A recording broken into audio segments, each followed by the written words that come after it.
From Springfield, Tennessee, Evan Wilkins. From Lexington, Kentucky, Jonathan Irwin. From San Jose, California, Maddie Navarro. From Puerto, Florida, Brayden Hicks. From Newton, Massachusetts, Michael Weiner. From St. Louis, Missouri, Alex Brixton. From Arvada, Colorado, Gavin Kabrowski.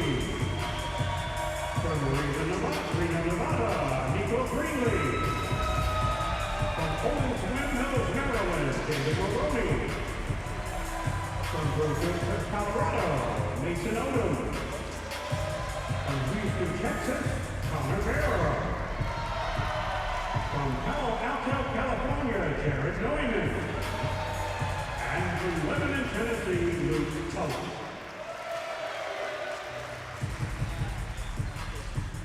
And now, ladies and gentlemen, let's meet our graduating seniors.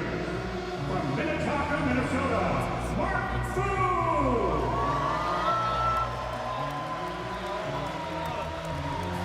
From Fairfax Station, Virginia, Trenton Pizon.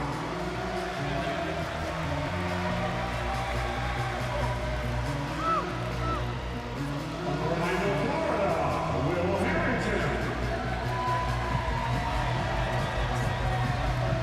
I'd like to recognize our senior from Centerville, Virginia, Evan Seacroft. From Brecksville, Ohio, Ricky Bisson.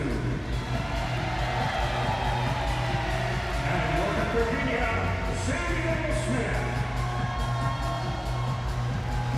Ladies and gentlemen, our senior class for the men's gymnastics team.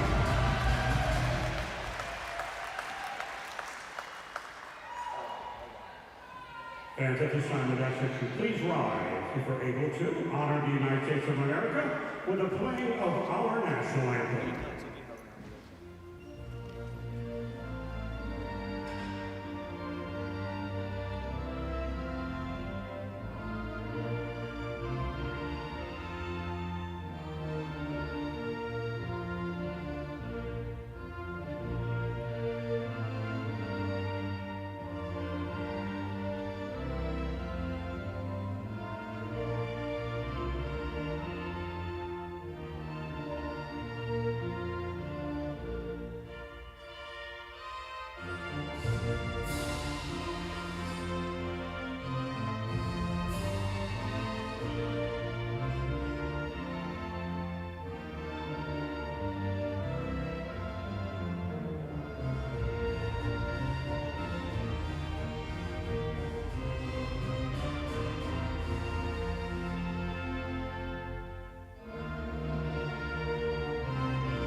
Thank you.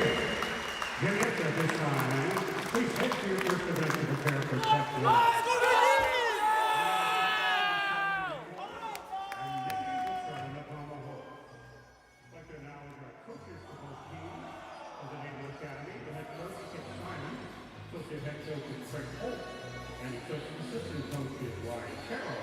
And for the tribe, our director of gymnastics is Mike Powell, and our associate head coach is Paul Moore. All right, hello and welcome to Kaplan Arena, where William and Mary will compete against the Navy Midshipmen in a meet this afternoon.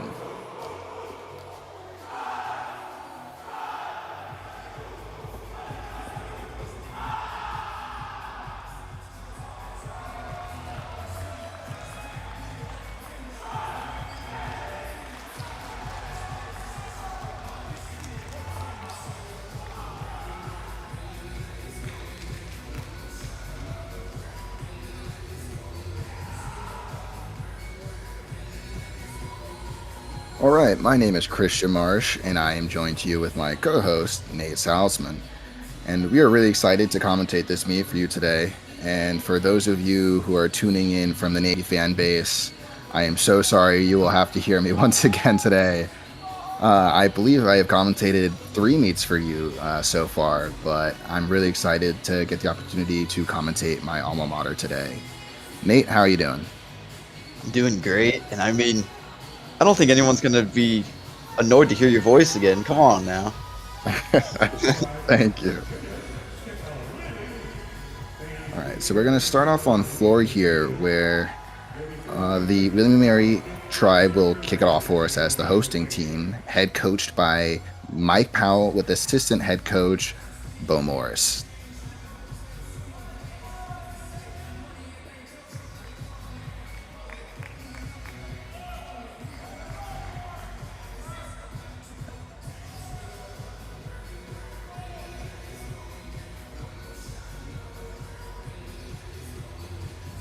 William & Mary has been off to a slower start this season. Their high they posted in their last showing, though, with a 305.1, although they've been averaging a 298.04. So if they're really looking to remain in that conversation to qualify to the NCAA championships this season and break that top 12 barrier, they're going to be pushing a 310 today. Where do you kind of see, Christian, them being able to make that move? What event you think is key for them in improving to kind of elevate that score from previous weeks? To be blunt, they have to hit. I mean, and they're showing out at Nebraska, not last meet, but the meet before. They went 0 for 4 on pommel horse and parallel bars, right? We put those points back on the equipment, and the rest will work itself out. Yeah. So we also have the Navy midshipmen, head coached by Kip Simons, with assistant coaches Craig Holt and Ryan Terrell. Navy is the leader of the ECAC conference, with a high of a 310.3 and an average of a 308.025. Navy historically has been dominant in the ECAC for the past 10 years or so. That being said, in their last showing, last conference championships, that is, Army actually took the win. So Navy is going to try and reclaim that victory, and they've been showing that well-established dominance over their conference this season.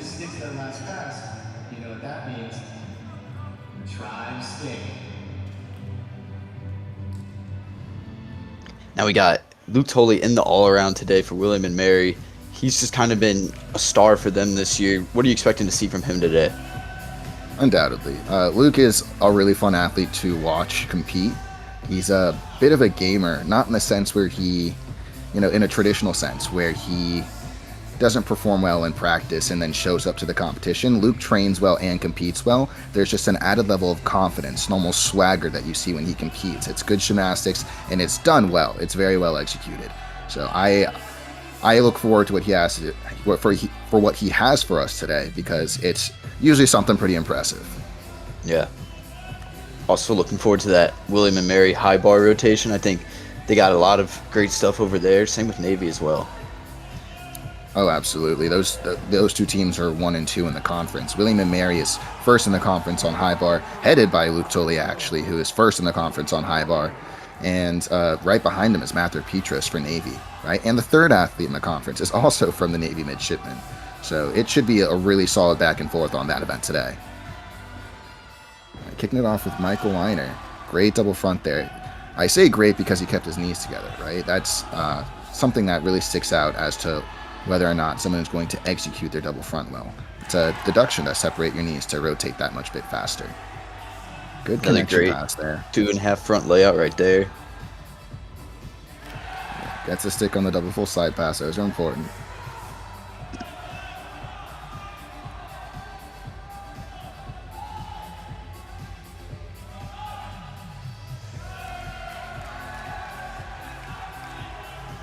Nice and steady in the non-acrobatic element. Catches breath. Oh, with the hitch kick full. A little artistry, as is more required this code.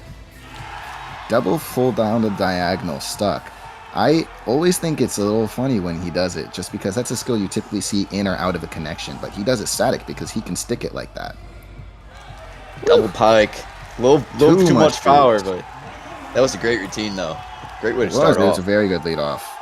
Yeah, that speed 4 is pretty new. It's maybe 3 years old maximum.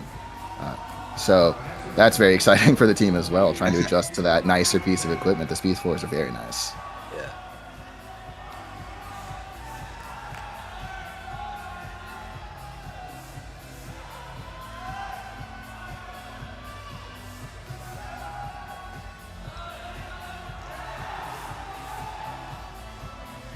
Nate, what are you thinking about this horse routine, man? Little bit of knees right there. You see he's trying to keep his body positioned straight and tidy, but he was able to save that. Impressive. Nice work going down the end of the horse. Get up into the handstand. Pretty nice dismount there. Really was a fight. He had to fight, yeah. Which is good for momentum, right? When you're a lead-off routine, you want to keep it on the horse. Your job is to set the pace for your team, for the meet, and for the rotation, right? So although a fight may not score the best, it's definitely better for the team in terms of momentum. And it is also my experience that competing in William and Mary and Kaplan, of course, specifically, the pommel horse judging can be rather brutal in our neck of the woods. So the fight may not be rewarded by the judges, but we'll have to wait and see. All right, next up on the floor, we have freshman Nicholas Kosarikov, who's another all-arounder for the tribe. He has been getting, an absolute buffet of competition experience this season, competing on every event under the sun and competing in multiple events multiple times this season. He's been great for the tribe.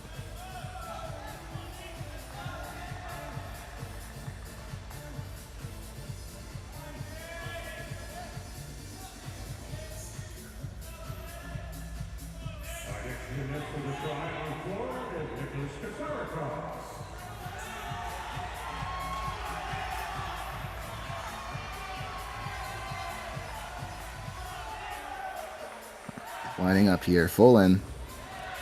There you go on the hop backwards, 2 hops backwards. All right. You'll want to settle into this routine now. Double front coming here. And this.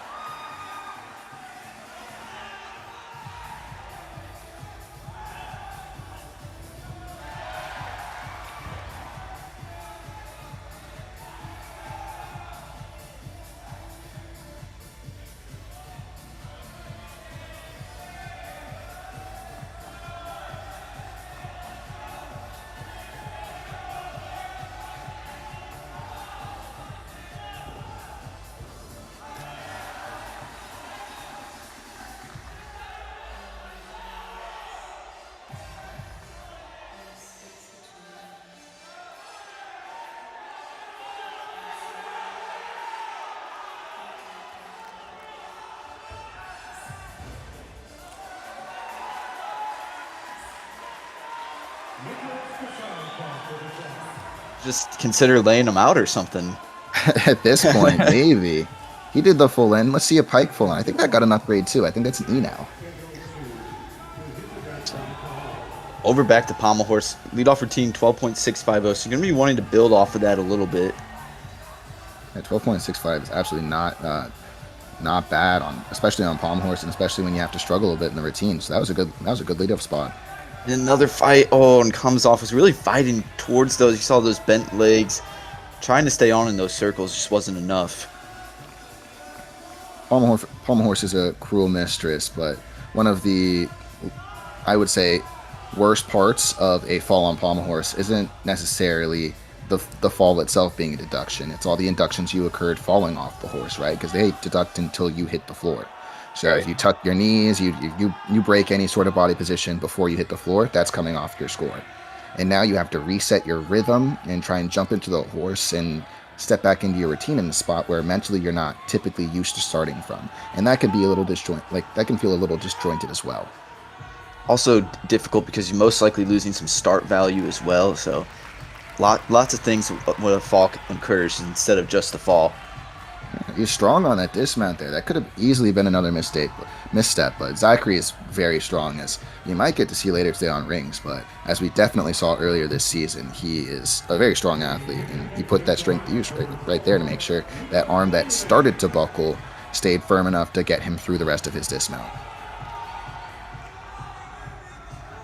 All right, now we got Nico, who's posted a huge 13.6 for the tribe earlier this season. Love to see if he could do that again. Double front, kept his knees together with the hop forward. Pretty hitch kick full. Stack full. 2.5 way. Minimizing on those landings.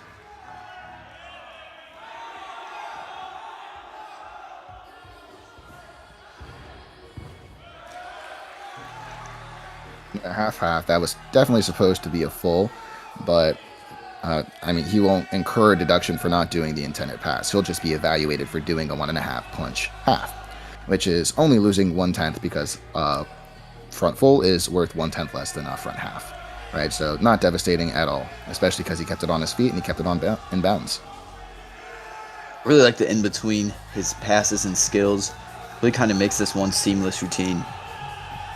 Nico has very good presentation on floor. He has the sharp fingers. Oh, and the stick on the dismount. Let's go. There you go. He told his teammates, "Guys, watch this. This is how you land a dismount." Double pike. There we go. Awesome. Good job, Nico. As we head back over to pommel horse, in this format, 4 up, 4 count, every routine matters. How mentally challenging is it, especially on an event like pommel horse, to go up after a fall? Very is the answer. Pommel horse, I feel like, can be a mental lose-lose sometimes. If every athlete before you did well, you feel the pressure to do well, as well, or you're the reason the momentum stopped. And conversely, if everyone before you did bad, now you're in this awkward place where it's like, okay, I am now the person responsible for having to pick it back up and stop the bleeding. And so I find that pressure mounts on pommel horse no matter which way the wind blows. And so your job as an athlete is just be able to perform under that pressure. And Matthew Petras is absolutely capable of doing so. Gorgeous flop there.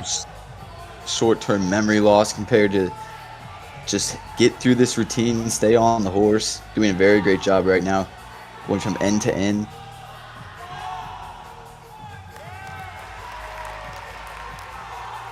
I mean, that was money. What more could you say? That was a really nice great routine. Start to finish.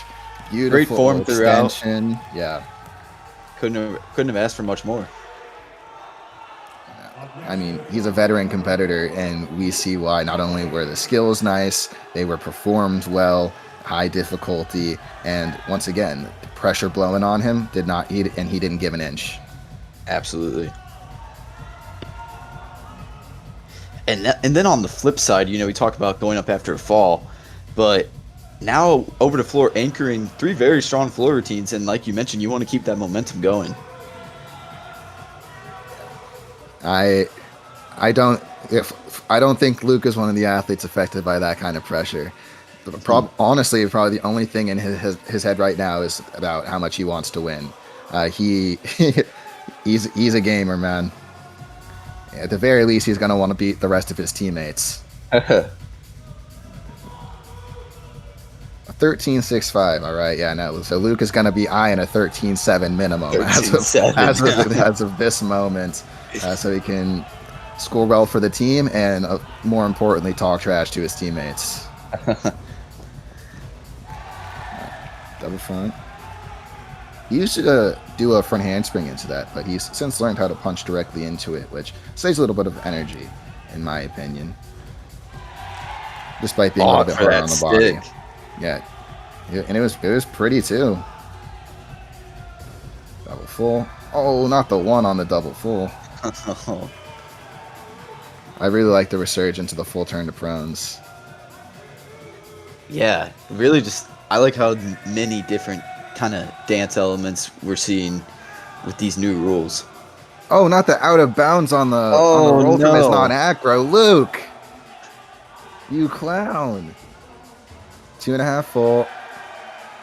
I couldn't quite see if he got the stick on that, but I mean, it was very well done in the air. Gearing up dismount here. Find it.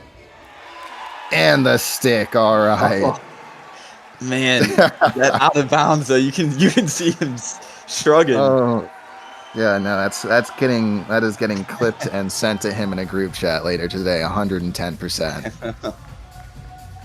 That's hilarious. But I mean, the gymnastics itself was well done start to finish. Every pass was well executed. It looked good in the air. Knees straight, toes pointed, legs together. And then he fought very hard to minimize those landings. So even though he got the stick on the double pike, which is good, he'll get a bonus 10th for that stick. Unfortunately, they're going to deduct for the low chest, right? They're going to deduct for the low chest and the arm circle. So that we'll have to see what they do with that execution-wise and what they do with his roll out of bounds. It should only be a 10th, but I guess we'll be able to check that in the scorecard. Quickly over to the final pommel horse routine for Navy. Big pommel anchor here.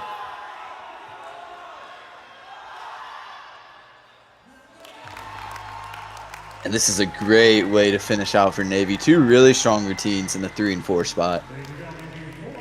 There you go, and it's what you need as well, right? With that head-to-head format. I guess it's not head-to-head. It's the dual format now, right? Where your Yeah. Navy's on horse and William and Mary's on floor. Floor being typically a higher scoring event.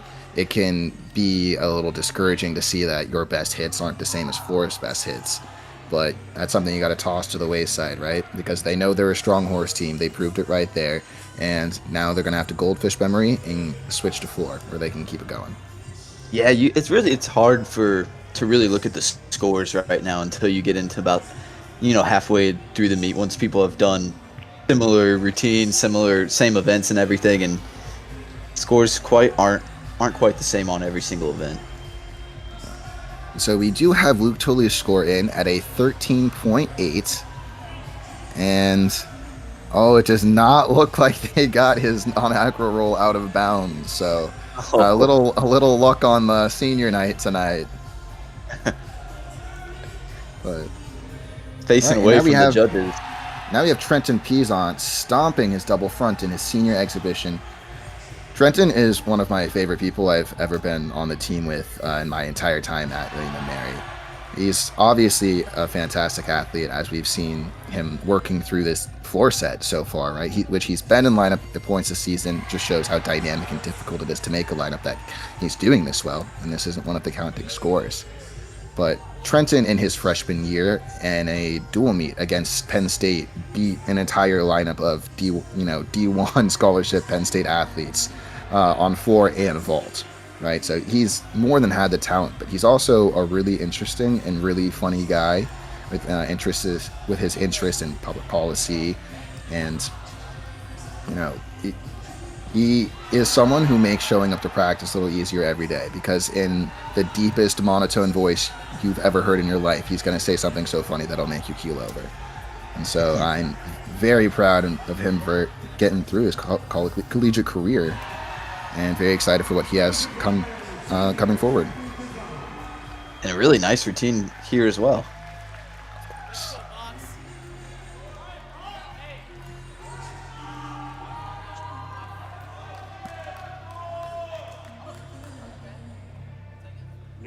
Alright, looks like we have the final Navy score in. So soon we'll be able to look through all the scores and do a little comparison back and forth. Pretty strong start to the meet for both of these teams here. Yeah, pretty just like that, just one pommel horse fall. But other than that, a strong rotation over there for Navy. Really strong floor rotation for William and Mary.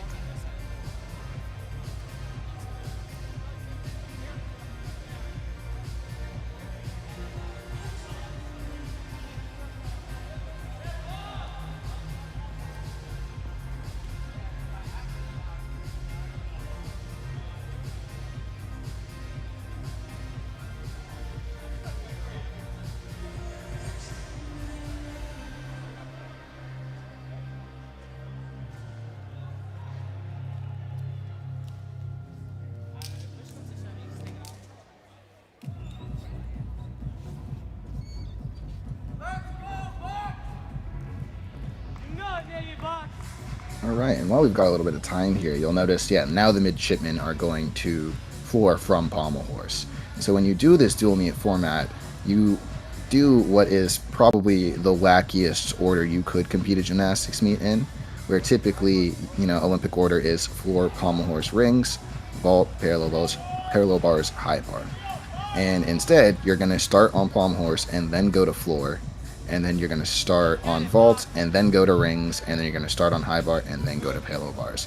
So you're doing the whole meet the whole day, just so off kilter, and it's something that the athletes typically prepare for, right, while they're training in their home gyms.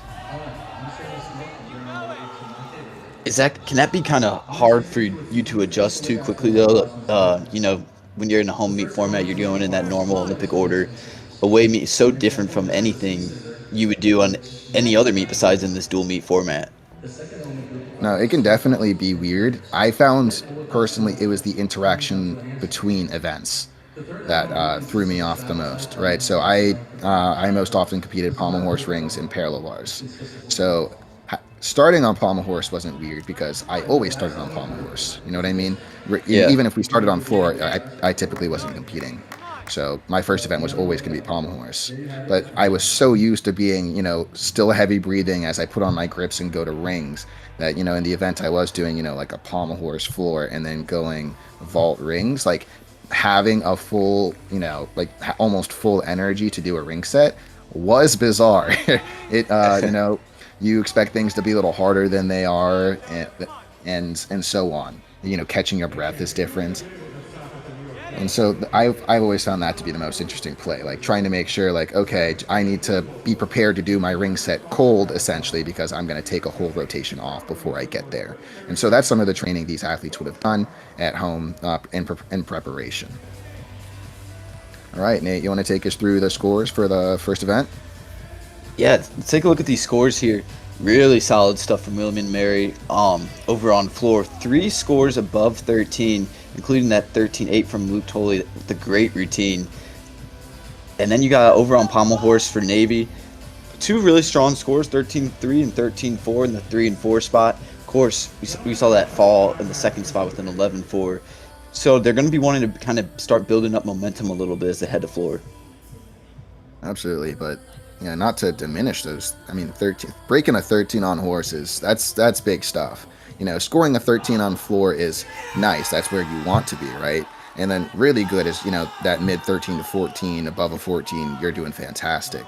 Pommel horse is one of the lower scoring events. It's tougher. And so to break a 13 is more difficult, and it makes it more impressive. I mean, look at Matthew Petros, 8-9 execution on horse is very difficult. Very impressive work. Like we were saying, that Navy could easily make up so much ground here just because of the way floor scores compared to pommel horse, no matter hit routines or not. Exactly.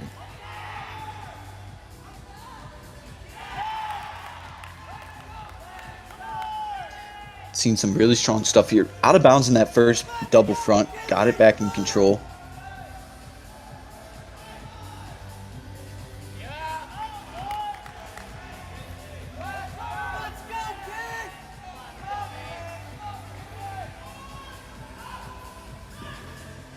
Nice double full there. Getting the sticks going.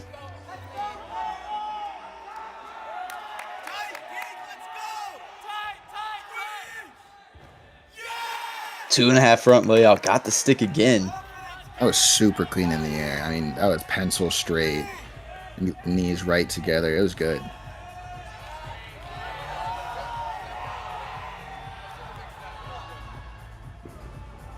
Oh, round off double pike. Couldn't see if he also went out of bounds on that or just took the fall. I'm not sure either, but man, that speed 4 giveth and it taketh away. Yeah. Because he got great pop on both the, that first pass where he did the connection, the really difficult connection, the full, the double front, and then also on that back double pike, he got good pop. It was just tough to catch on that rebounding surface. And we have Ricky, who has been our leadoff guy on horse ever since, Aiden, great tribe gymnast Aiden Coy has graduated, and Ricky is just such a natural in that spot. He's a calm competitor and willing to work through it. Unfortunately, the hand just slips right off. Honestly, that's on me, Ricky. I'm sorry. I commentators cursed you. It's lingering from Winter Cup. So he fell off on a Roth there, and it looked like he just got a little bit ahead of himself, right? In terms of his hands and his shoulder position, you want to keep those pretty even as you're working on those Woo Roth skills, those turns across the horse the long ways. And it's easy to let that get away from you when you're competing. You're a little amped up and your circle's a little faster. He finished up strong though, and they'll have to put it in the rearview mirror and move forward. How challenging can that be for pommel horse to? What's going through your mind as you're getting back up there after a fall? Yeah, I've described it a little bit as when someone asks you what comes before or after a letter in the alphabet, and you have to sing the song to get there. That's kind of how I feel restarting pommel horse. Is I have to think through my routine where exactly my weight should be. What am I doing with this exact circle? What skills next? What should I have just finished? And once you've got the right mindset, right, you have to check in with your body, because falling sucks because your score drops, right? That's the part, that makes sense. But it's also, falling is tiring. The lactic acid builds up. It is, you've been active for a longer period of time because you didn't get to work straight through the routine. So that check-in rhythm and, just exhaustion is typically what's going through my head. Navy back over on the floor. 2.5 front layout. Small hop back.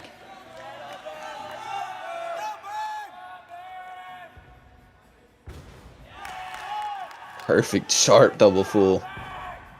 He's got a really nice confidence to his tumbling that I'm very much enjoying as a spectator here. Every skill looks like he knows he's going to do it well before then. Before he's even completed it, it's just a matter of how good is it gonna look. For sure. Winding up for this next pass. Really nice. Really minimizing landing deductions as well.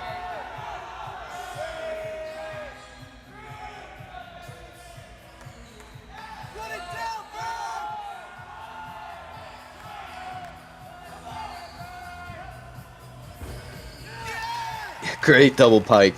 That's how you want to finish. Absolutely, just Great. a small shuffle backwards. You see a lot of guys doing that scale right before their last pass. You almost think that can be a way to catch your breath quickly. Oh, 100%. That is absolutely what it's being used for, and what it has been used for historically when athletes used to do it for as well. Yeah. Oh, and here we have Jared, who we have not seen too much in the lineup this year, but I'm really excited. He has it's a very relaxed gymnastic style that I tend to enjoy, and he has some cool flair elements, as we're seeing now.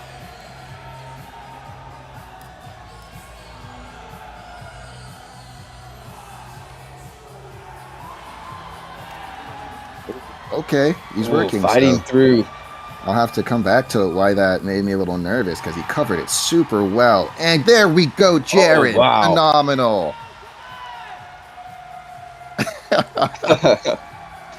There we go. Yeah, no, he's very excited about that. Right, and so obviously that looked great, right? There were hardly any breaks in the routine. The one part where it got a little dicey is he went for the Tong Fei, right? This long reach across the horse. And as he did, his weight was really far backwards in that it was not where it was supposed to be. And ordinarily, that's where an athlete comes off. But due to both his own, tact, his own just skill, and the composition of his routine, he's able to turn that sideways and immediately break back out into a flare and push his next skill forward, which is really impressive work to be able to do on the spot like that, let alone finish the routine as if nothing ever went wrong in the first place. So that was really nice. Yeah, a lot of other people would have easily come off on that skill, so it was an impressive fight. And it paid off too. Covered it up really well. Goodness gracious. Benjamin Thurlow Lamb scores in at a 14.1. They gave him a stick on the dismount. Oh, wow. It was a very pretty routine, though. He is one of their best floor workers and one of the best floor workers in the conference. So him scoring very well is very, very on track. Really just all around for Navy. We're seeing really sharp, confident routines. Really nice tumbling with great landings.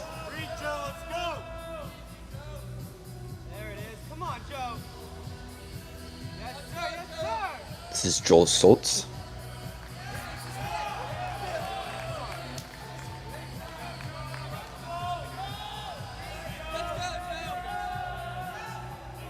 This is a really good Y scale. Again, taking that breather. Double pike. Great double pike. Gets that stick. That one was definitely a stick. There we go. All right, yeah, no, this is going to be the tough part mentally, because as you can see, Navy has already crushed that lead William & Mary had over them, right? 77.65 to 77.45, and it's going to continue, right? Jonas Sol's just knocked out of the park. Sam Smith is a very capable horse swinger, right? But horse is just one of those lower scoring events. And so they're going to have to stay on it, even knowing that it's likely their hits on pommel horse to Navy's hits on floor are still going to put them behind going into the third rotation. At this point, you just got to stay in your bubble, get up on the horse and hit the routine.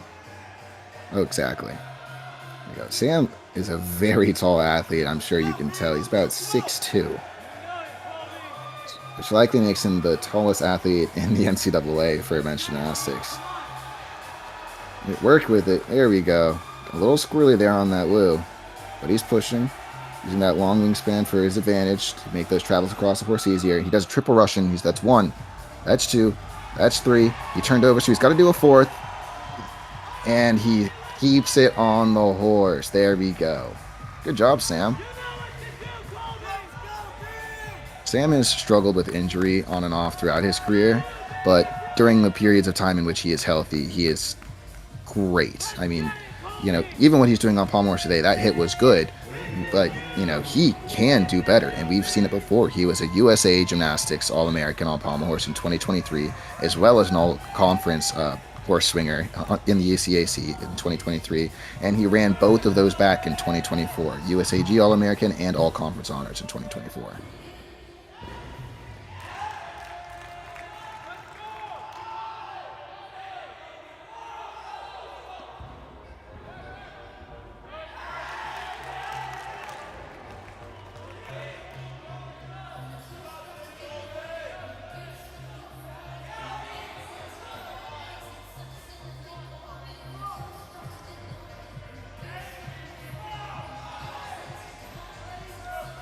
We have the Navy anchor, Colby Prince.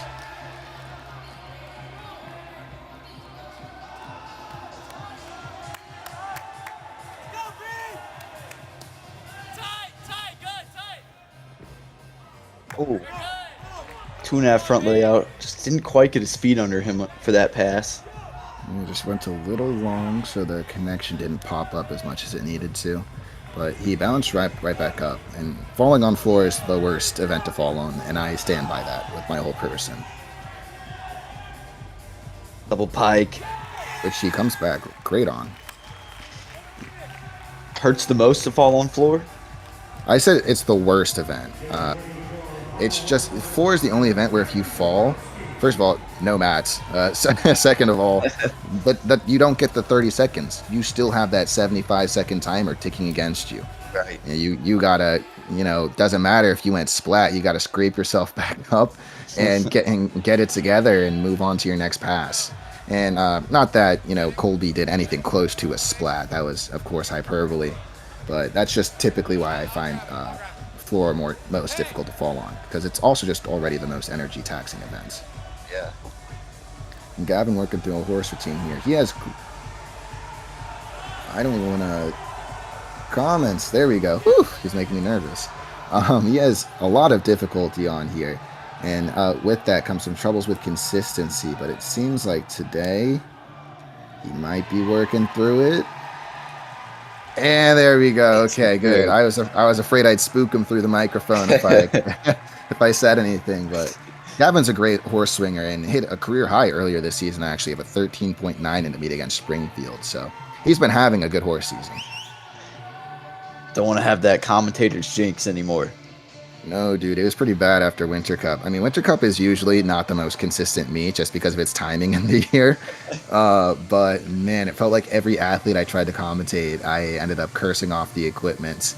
And someone, made a compilation. This athlete, by the way, who made the compilation is not even American. Someone from a different country watching made a whole compilation of Paul Judah and I, commentators cursing athletes off of the event. And, I've just been sitting in that shame ever since. I'm going to have to find that video. Oh, it's hilarious. I would definitely recommend checking it out. A couple of those athletes I actually literally apologize to. Fun facts.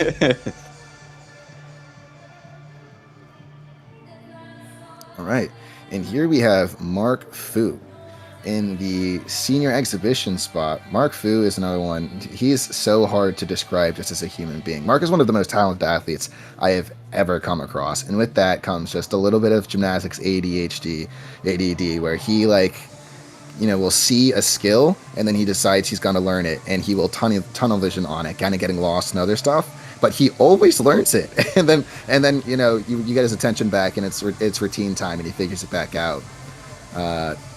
And so it's just he is such a fun one to watch in the gym, because he is doing something that might look like nonsense until it's the prettiest gymnastics you've ever seen in your entire life. And his academic pursuits are almost similar, where he pushes the boundaries of what can be considered safe, like academic engagement, and he has gorgeous grades. He is such a smart kid. And so Mark is so fun to watch. He's just such a unique person. I really like being around him. And actually after this, Mark is going, literally the week after graduation, Mark is going to move to Taiwan, where he's going to train for their national team and hopefully take on some international assignments where he could come back to the U.S. for the Olympics in 2028.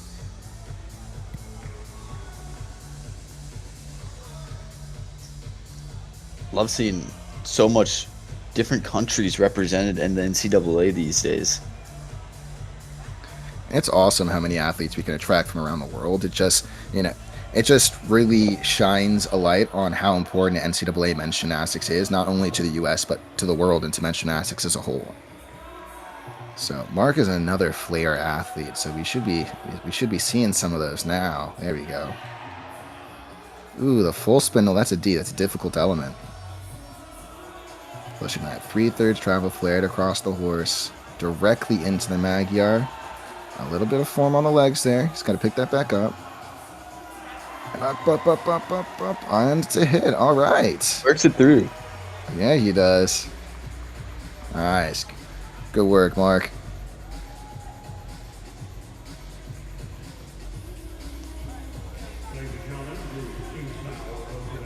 Here we will get a glimpse of our scores. And we can see what the meet is looking like heading into this third rotation.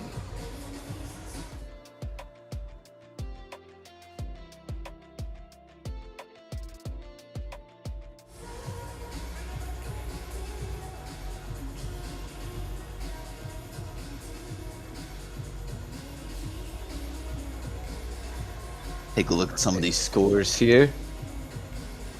Really strong, some strong stuff from Navy on floor, but that 14.1, that's going to be the best of the event here.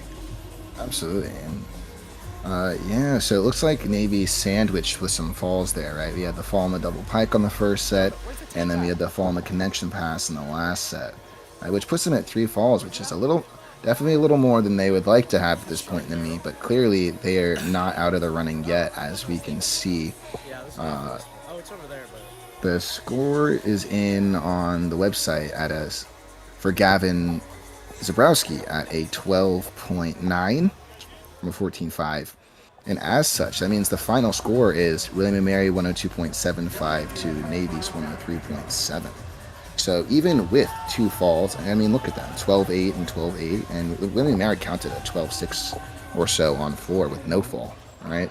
So even their falls were minimizing the damage there, and Navy is very much still in this, even though they've had 3 falls thus far to William & Mary's 1.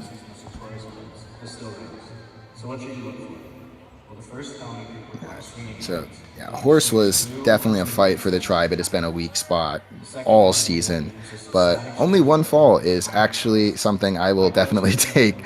Pommel horse can be pretty unforgiving, as we've seen, and when you're struggling with it as a team, it can just become such a monster, just mentally. And getting through with only 1 fall for the day, when, as I mentioned a couple weeks ago, they had 0 hits on pommel horse, is definitely marked improvement. I mean, is it just a weight off your shoulders to kind of get pommel horse out of the way early in the meet and kind of focus on the other events? Man, I would sure say so. I compete a pommel horse in almost every meet for 5 years, and even doing my last ever pommel horse routine for the team, I was like, wow, I'm so glad I never have to do another pommel horse routine that the team needs to count. It is just an actual mental nightmare trying to, loosen up but stay tight, and, amp up but not too amped up, and pommel horse is a bear. and especially because now you're going to rings. Rings is an event you largely cannot fall off of. So, unless you're going to miss a dismount. And so going from like the least consistent event to the most consistent event is a huge momentum shift, right? If it's capitalized on properly. Who really sticks out to you for William and Mary on rings? Who's kind of sticking out to you here? A man after my heart, Mr. Jonathan Irwin. Taught him everything he knows. No, I'm kidding. John's a very hard worker. Even on the skills that do not and have not come naturally to him, John has put an insane amount of work into making them look good, and he has thrown them all into the same set with some huge strength. And so despite being the strongest on the team easily, he's going to be up first, and so that's going to be a real treat. He's going to do some Malteses, some crosses. I know he's got a planche in there in his back pocket somewhere. I'm hoping to see at some point. And so he sticks out for sure. What do you think the strategy is behind putting what you feel is their top rings worker in the leadoff spot? Typically, you would save your best routine for the final spot. Yeah, so I was lucky enough to be rings anchor as well, or be on rings lineup, and I typically was the hardest set. I typically anchored, though they would play with lineup depending on the event to rest athletes. So John is a ring specialist at the moment, right? And so if all of the other athletes, like Gavin's going to be on rings, Nick is going to be on rings, and yet, if these other athletes are doing other events, gorgeous Maltese, by the way, they're going to be tired. And so putting John there gives him a chance to rest. Very nice Maltese again, getting nice and flat. Hammer at that arch, and he'd be just about perfect. Ooh, fought for that. He did. He shot it up with his hips, but he managed to catch it. Lower cross. I like that transition. And then right into the back uprise cross here. Very unique. And another unique skill, the uprise, the back lever from the cross. It's actually a B. You don't see that too often. And so he's going to pump dislocate here. Another interesting skill. Can he find the stick? He didn't want it. He didn't want the stick. He had that. And it's a good leadoff set for the tribe. It's good. He sent me a video from training that set earlier in the week, and he did get the stick. So I know he's going to be annoyed about that because he's been working on his airwiness all week. He's going to get it in the next meet for sure. Absolutely. Over to vault here. Really nice. Nice in the air. Just his hop back. It'll be a good start for them.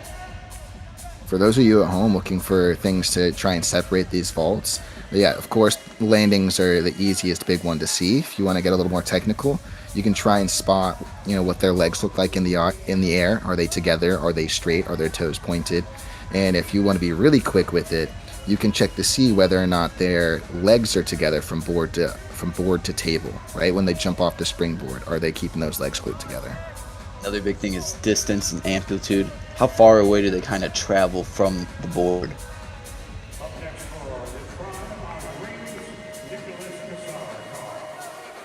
You can see Aiden in the background.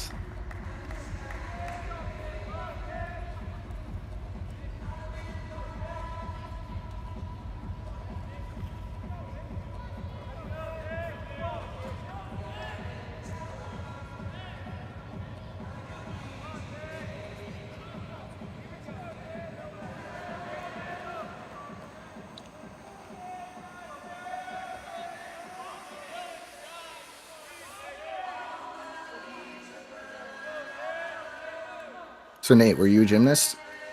Not a gymnast. Really? Just a fan of the sport. And then right now I work for Inside Gymnastics.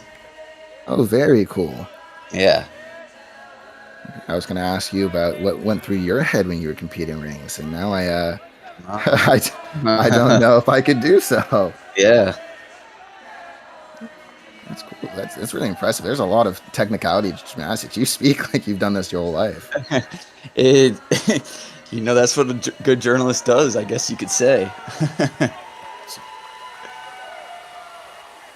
So there's a new lighting system up in Kaplan, and so that was something that would wig me out because I had terrible air awareness. And the rings rig is a little out of the way, so that was always nice. but it is not as bright on these athletes as it appears. That's part of the new lighting system. Yeah, it is showing up pretty bright. Oh, he just got rid of the uprise L. Or like not the, from the straddle punch directly to the L. Which he was picking some swing up on, so it's a good change. Because he still has some, but it's definitely less than it was in prior routines. Good front triumph there. Oh, no hold though. So he'll lose 3 on that for sure. Because the short hold is 3 times no matter how.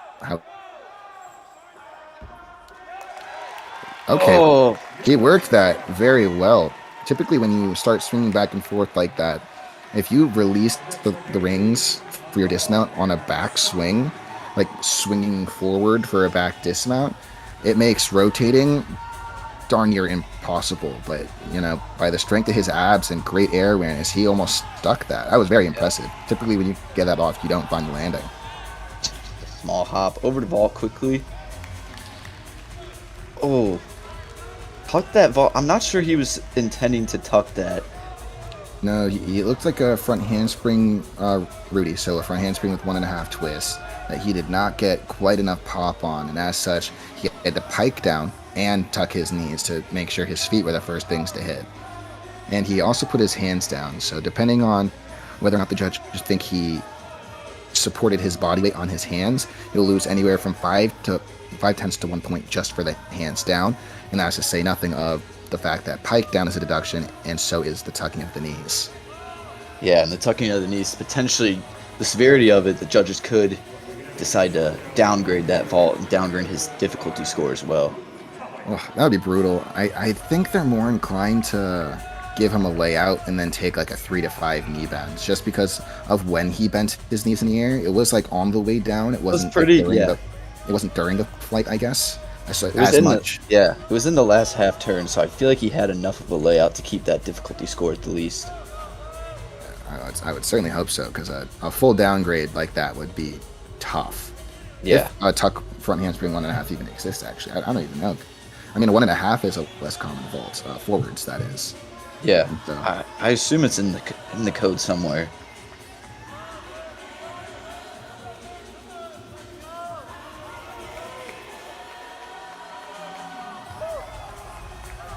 I got Michael Weiner back. We saw him on the floor, and now we're going to see him on rings. He's a career high here of about 11.7, so if you could break that 12, that would be fantastic. Oh, no, is this Luke? It's Luke, pardon me.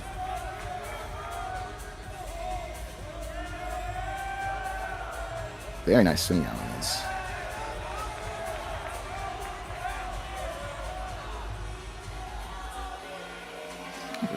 Press is the hardest skill on rings, dude, I swear. It is deceptively difficult to keep your arms straight and off the straps as you press the handstand on rings. Nice giant. Picked up a little bit of swing, but he might have wanted to, because it can help if used right into the dismount. Pop it up here, and a stick. There we go. Very clean. Rings is not Luke's strongest event, but as we can see, he can work through those skills with nice execution like nobody's business. Now over to vault. Jonas Stoltz back on vault after a strong floor routine. Einstein scores in at a 12.6 from a 14.4, so while they did not downgrade him, his start value, it does look like they took a full point for that hands down. See our first Yurchenko vault. Yurchenko double twist. Joy! Perfectly stuck.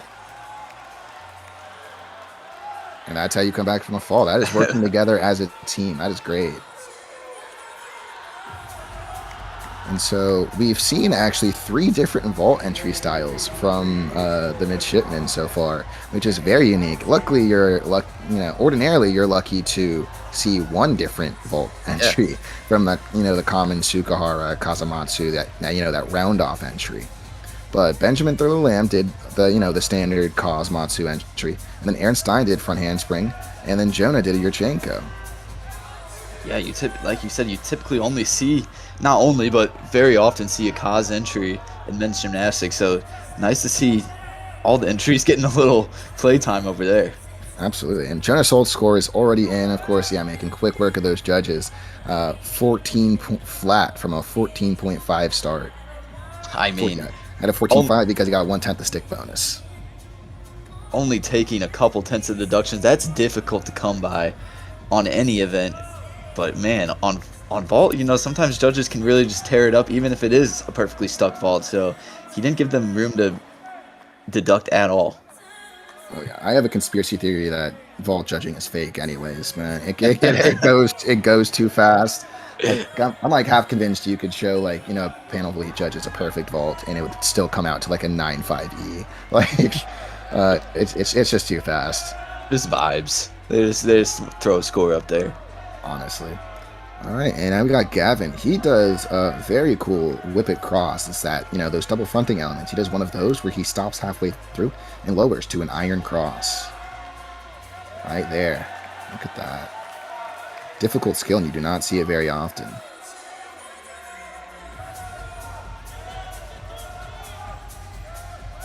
Nice pike, monkey, uprise out. All right, he's picked up some swing here, so he's gonna have to be smart about working.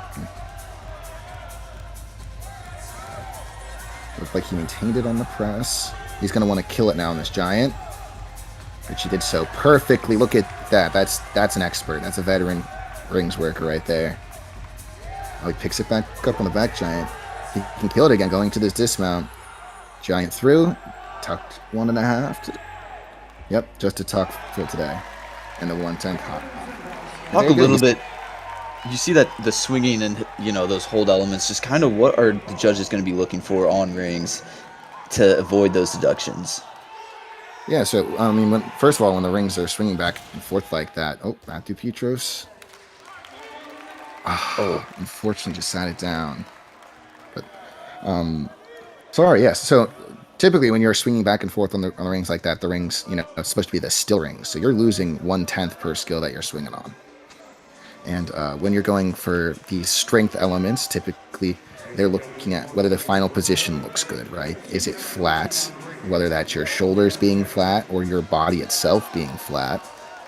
Are your arms straight? Are you bending your wrists so that you can have a better grip on the rings, right? Shorten that lever arm. And they also look at how you enter the position, right? So when you're doing these swings into them, all right, did you swing too high and then have to lower to the position, or did you swing right to it? Because if you didn't swing right to it, they're going to deduct you for that. Yeah, rings can definitely be one of the hardest events to really follow and kind of add up those deductions. It's not as simple as floor where you're seeing steps on tumbling passes. There's a lot of intricacy that goes into these ring skills for sure. But once you know the deductions, it's probably the easiest event to judge in real time in your head because the athletes are required to pause, right? For these strength elements, 2 seconds at a time. It'll give you a good gauge on like whether or not it looks good, once you know what you're looking for. And on swing elements, it can be tricky as well because, obviously you don't want to pick up swing, but like what went wrong to make them pick up swing? And did they pause, right? If you're doing one of those double fronting elements, the Yamawakis, you don't want to be pausing in those skills as you swing through a support. You want to be continuing that momentum over the top. And so that's one place where you can pick up deduction as well as like arm bend, but those swinging skills happen really fast and they're pretty technically complicated, and so those can be trickier to pick up what's going on. But as for the strength, I'm confident anyone at home watching can learn how to judge strength pretty well.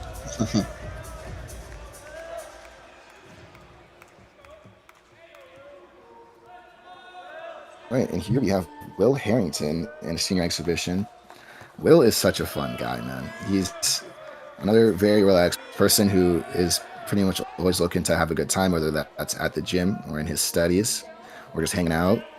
And he's actually ordinarily a floor guy. Will is one of the best tumblers on the team. He's been struggling with some ankle issues, unfortunately, after he broke his ankle doing a lay double-double on floor last year. And he's done just about every event for the tribe except for pommel horse. His freshman year, he did 5 events pretty consistently. So it's a bummer when those injuries can nag at you.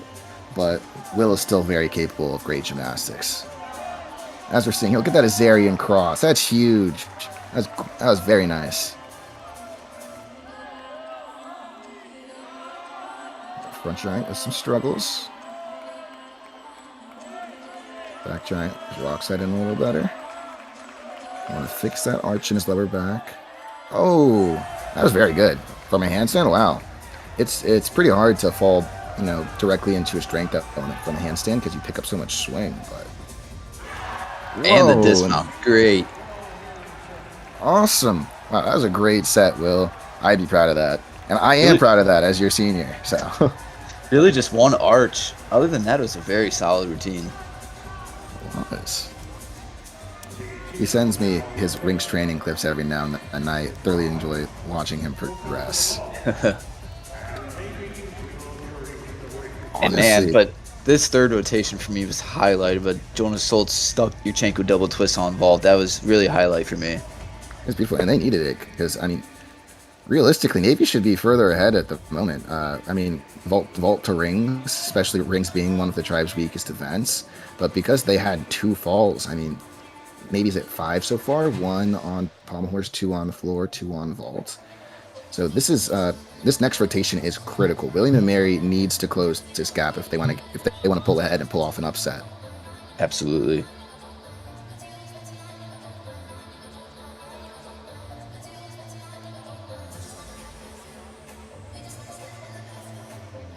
But a strong rings rotation for them for sure. Saw some great stuff. Really nice dismounts, nice skills, nice holds. Building that momentum heading into the 4th rotation.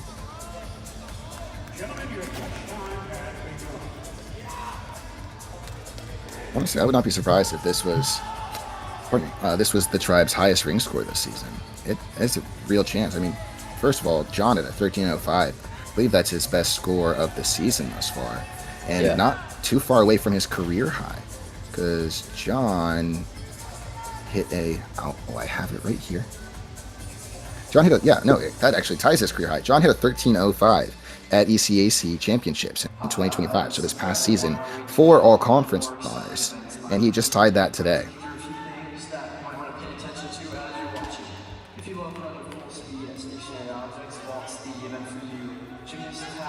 And that's without the stick. Last year he got the stick on it, so it seems like this new routine he's working is paying off.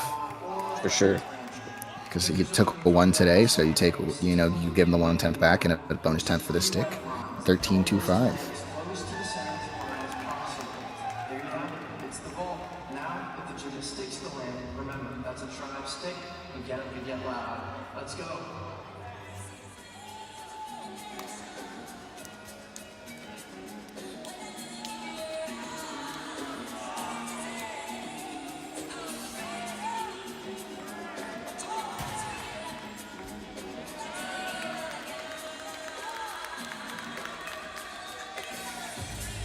Now for you, if we're looking at the warm-ups here, what was your warm-up process like? Are you trying to get in as many skills as possible, kind of just get a feel for the equipment?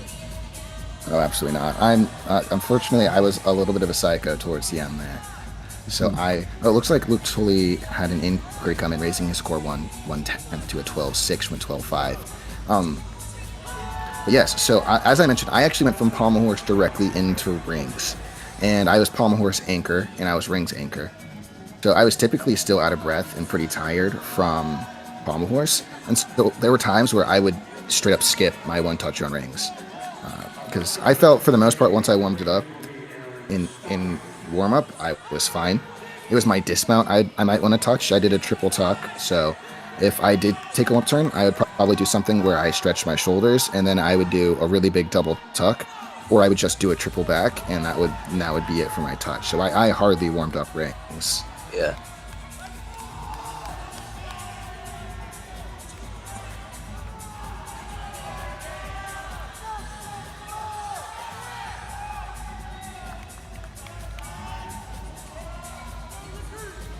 Starting with an uprise straight from Ehrenstein here, low into the Maltese. It's good strength. We want to iron out those arches, though, right? And hold those positions a little longer. Because if the judges determine either of those holds were short, it's going to be 3/10 off of either for a possible 6/10. A lower cross here, he's really hitting all the major positions. I love an athlete who can show mastery over, the major strength groups on rings.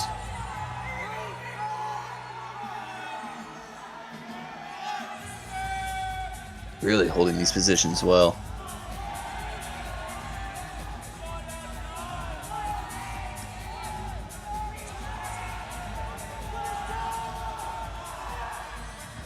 Oh, yeah, and the stick. Nice full twisting double layout. I think that was one of the best dismounts I've ever seen him do, actually. I really liked that late half today. Sometimes it can get a little pikey. I mean, that's the struggle with that skill, but he stayed open pretty well today. That's exactly how you want to start a rotation, though. And quickly over the ball. Oh, the stuck Kaz fool. Let's go!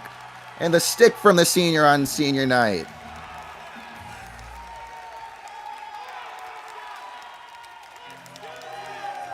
There we go. Two great leadoff routines from both teams.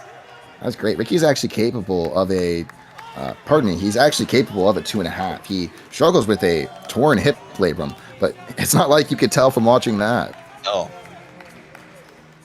That is why that double full looks so safe for him, because it is. Right, as it was a Kazumatsu entry, so he probably picked up some errors from board to table, and I don't think his knees were quite as clean in the air. I don't think he'll beat Jonas Soltz, but it'll be a good score, and it's already in at a 13.6.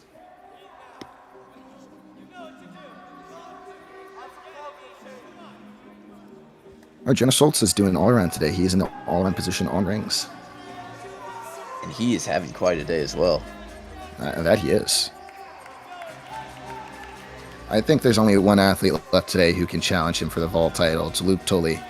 Luke Tully also does that Yurchenko entry. As we've seen, he's got very good execution. So if he sticks to double full, that could absolutely challenge. But he's also capable of a 2.5. So if he lands his Yurchenko 2.5 and keeps it clean in the air, it could be razor thin.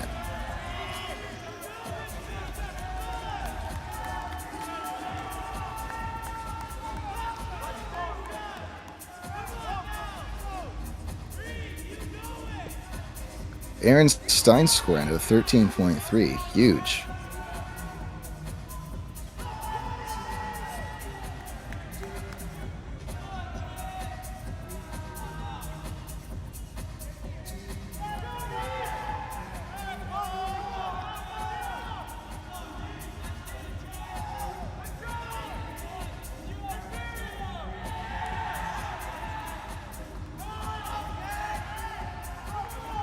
Nice uprise cross there. Made sure to control that the uprise so that he could pull straight to the position and hold a flat cross. Lowering back now. That flat static cross. We're just going to upgrade this code 1/10 from a B to a C. And I think that was probably the right play. These swing skills now. Oh, okay. So by connecting that tucked double fronting skill, that Yamawaki, to the front giant, he actually gets to upgrade at 1/10. Fighting with the Giants here a little bit, but nothing too bad. Gonna find the dismount here. Another lay half, and another stick. Sticks are contagious over here on rings. Apparently Navy knows it's time for them to pick it up. And could it be contagious over on vault as well? Got the stick in the leadoff spot. I mean, I certainly hope so. Oh, Trent's on vault.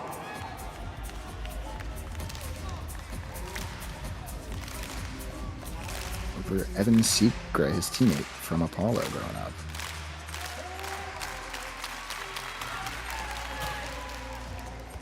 Come on, Bird. Come on, Bird. Oh, my goodness gracious. Oh, my goodness gracious, that's good. We talk about distance, the distance from the... Look at where he landed on the mat. That's got to be the most distance anyone's gotten in this event so far. Yeah, and so there's a mechanical reason for that, too. Trenton's actually 10th in the William & Mary history books on vault, so we'll start there. And he did so by sticking his vault at a conference championship his freshman year, where he took a silver. And Trenton is... Yeah, they did give him the stick. His score's already in at a 13.5, making the judges' jobs easy. Wow. Trenton round-offs one way and twists the other, so he's not able to get as much height just mechanically, because by the time he's finished pushing through the round-off, it's time for him to be wrapping a twist in the opposite direction. But he can help overcome that by getting just insane distance from the horse. Yeah, that was incredible.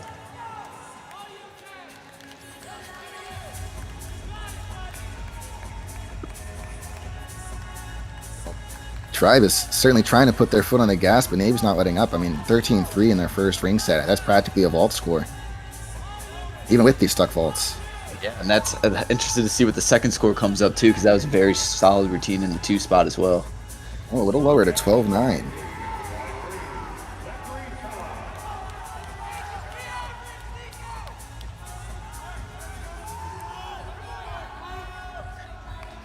This is Zachary Sello for Navy. Gonna keep that momentum going. He's got some Maltese work here I know he's capable of. Upright straight. He picked up swing going from his planche to his L, which will make this Maltese a little more difficult. But he manages it all right.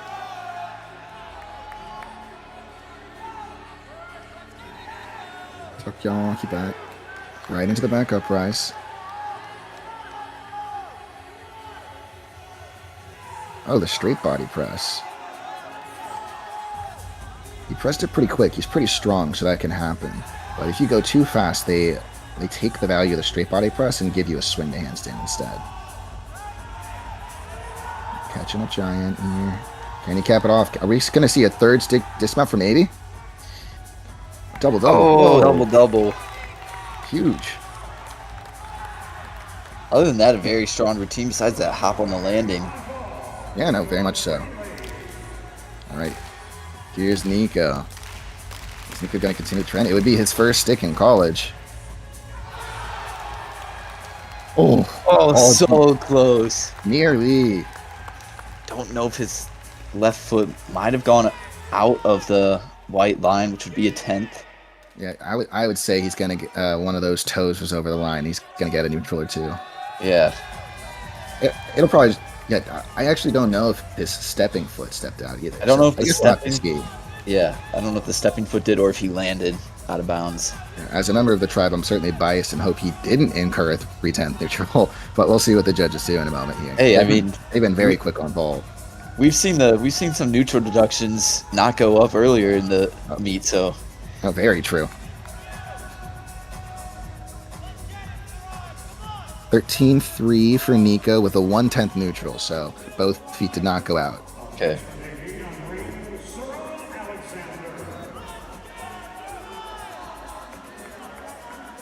They're still evaluating Zachary's routine.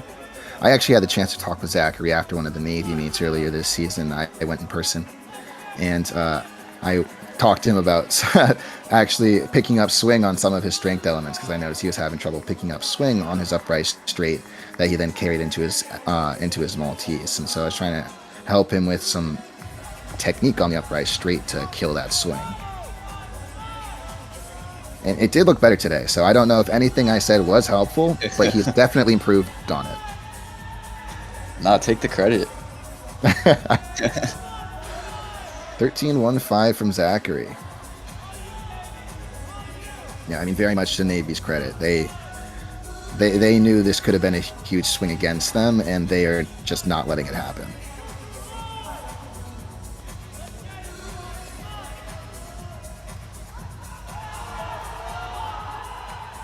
That being said, William & Mary today probably isn't focused on competing directly against Navy, so to speak, and I'll go into that a little bit more over the rotation change.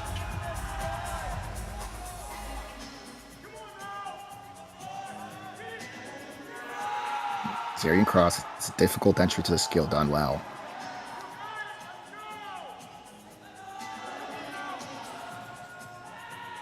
Upright straddle planche.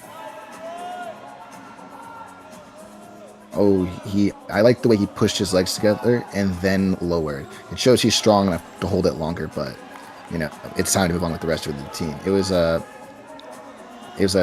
little bit of artistry that I did myself when I competed in a straddle planche, so I'm impartial, but I think it looks good, just showing that level of strength and control. Struggling with some of the swing elements right here. Manages to kill the swing and get right to the handstand on that back giant, though. Oh, front dismount, double tuck, and hops backwards. All right. Pretty solid rotation overall for them. Oh, absolutely. So they did a very good job. They're averaging above a 13 at the moment. So Yeah. depending on where where Mr. Alexander comes out, that could very much be the turnaround Navy needed.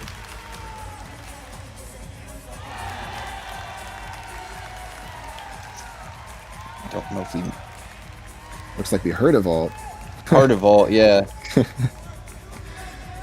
Potentially the vault that you were looking Yeah. forward to seeing.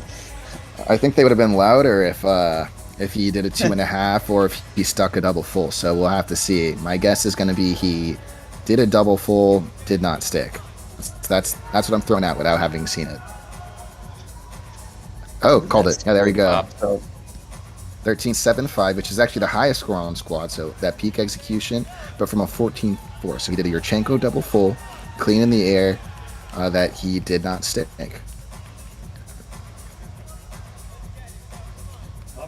Right, and that's how I know vault judging is fake. You guys just heard me call a vault and the deductions without watching it. You didn't even need to see it.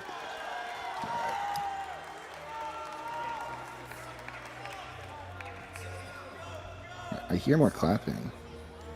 I know that Mr. Schultz is going to do a routine force that will not count for the team, it'll count for his all-around spot.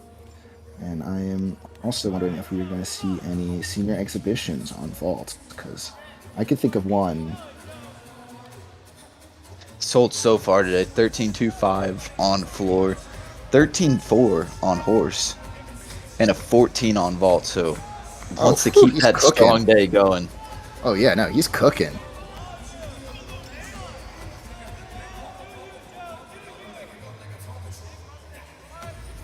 Just waiting on the score from his teammate to come in for rings.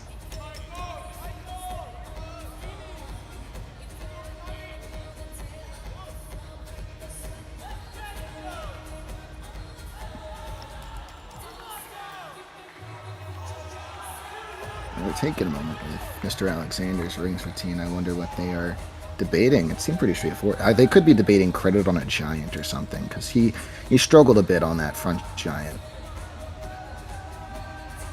And if you bend your body and you bend your arms more than a certain amount, you lose credit for this skill.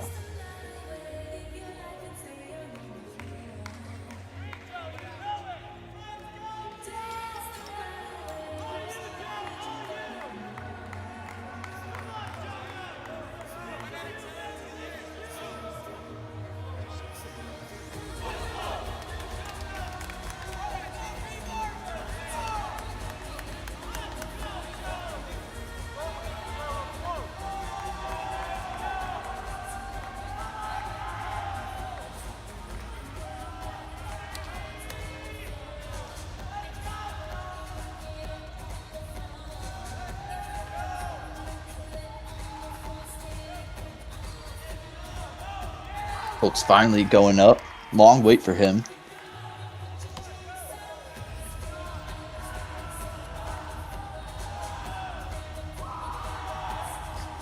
Really holding these positions nicely.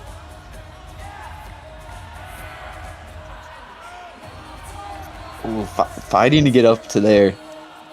We'll see if they credit that giant, but even if they don't, it won't be too devastating because he follows up by doing a back giant. And a slight Nice hop on dismount. dismount.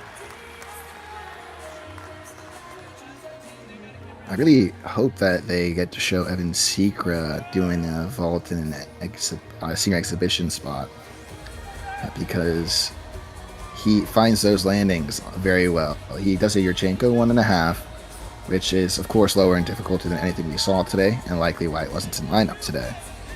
That being said, I very much like watching him stick his Yurchenko 1.5. I went back and I actually counted, and Evan has competed about 20 or so vaults for the tribe in his 4 years, and he has stuck 8 of them. So he's got pretty close to a 50% stick rate on that vault. And that's a hard vault to stick too. Even blind its landing. lower start value, yeah. But it doesn't seem to bug him.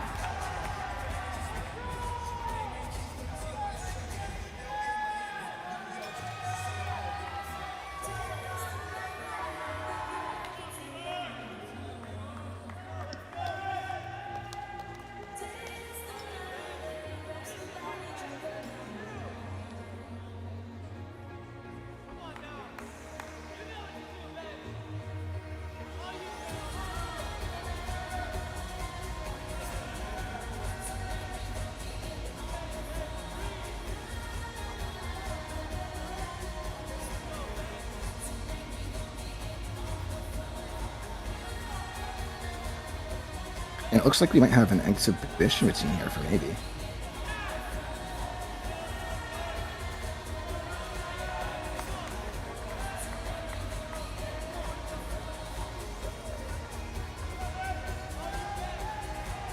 And Jenna Schultz's ring scores in at 12.2. Pretty strong wood for him to keep his all-around score up.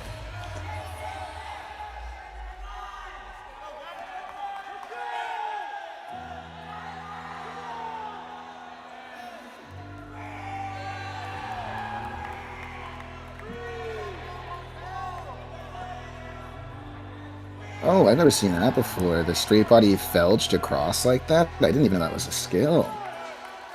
That was unique. I liked that.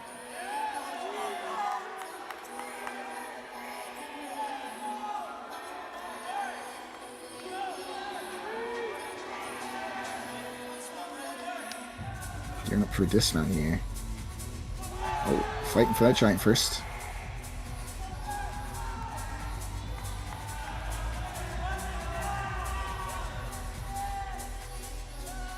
Oh. Oh. All right. Oh. swing through that cleaver. This guy's gonna catch drop down. All right. Did a bunch of cool stuff on the ring, so clearly very comfortable and strong in a cross position. That was cool. Yeah.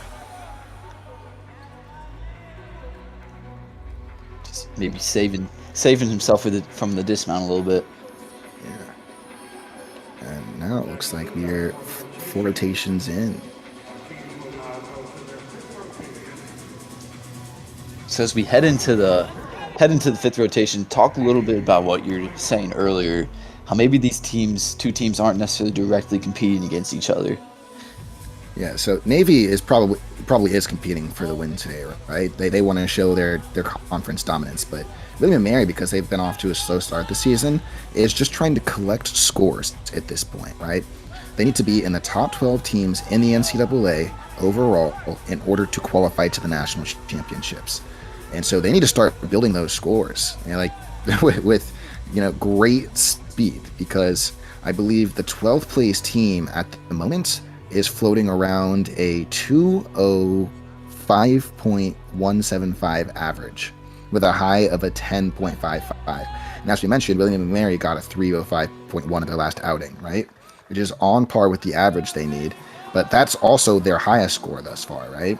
And so these other teams they're competing against for qualification, so that they can push above that, punching 310s, right? Like Navy's top score is 310, Greenville's top score, Springfield, all of their best scores are 310, Army a 308.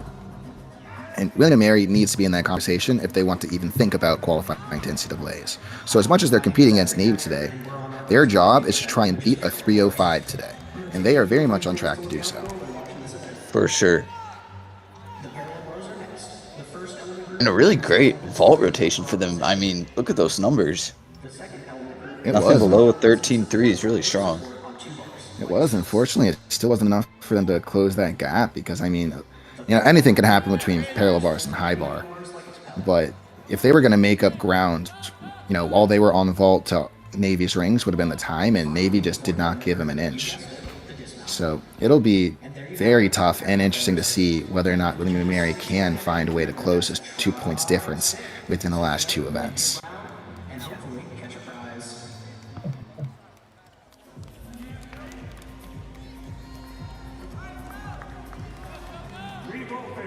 And while we're waiting for some warm-ups, I think I'm going to take you all through some leaderboards.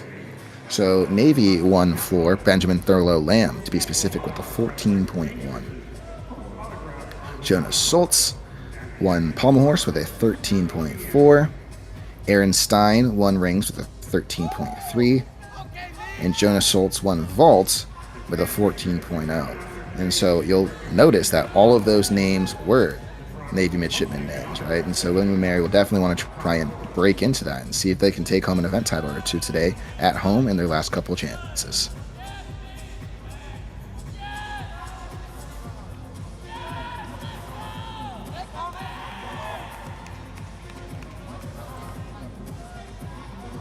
Oh, goodness gracious. William & Mary on parallel bars. If I stress up and go mute, I apologize in advance. I'm going to do my best. This is been a roller coaster for the Tribe this season. They've had to use an injury substitution on parallel bars twice this season. I mentioned that outing where they had no hits on parallel bars. It has been not a friend of the Tribe this year, and so I am going to cross my fingers, my toes, and burn some incense and pray my team through this. How big would it be for them? You know, we talked about similar issues on Pommel Horse. That rotation went pretty well for them. How great would it be for them just to get through this parallel bar rotation and really kind of start hitting that stride as we hit the back half of the season? I would say it is literally imperative to their qualification to NCAAs. I do not think they can have another day where they go 0 for 4 on an event and reasonably expect to qualify.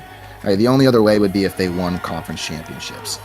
And if you can't hit all your routines on the event, you can't expect to win conference championships. Not in a conference like this where it's as competitive as it is now. But you have Nicholas Kosarkov up first, who's great on parallel bars. Nice giant to the bar. Look at this elevation on that bob. Sorry. Gorgeous as he swings from one end of the bars to the other. He's going to do it again, but this time land in a straddle L for that tip out. Beautiful. Very nice Healy there. Dion, can you finish Really this nice. up? Front of prize, double front, sit forward into it, sit forward. And a stick for the Tribe! Come on, Nick, let's go. That's awesome. That was a fantastic routine. That was wonderful, start to finish. I mean, where did that confidence come from? He looked like he was on the Olympic team. I mean, you talk about the Healy too, right on top of the bar. Release is perfect. Dismount stuck. I mean, what else could you ask for? All right.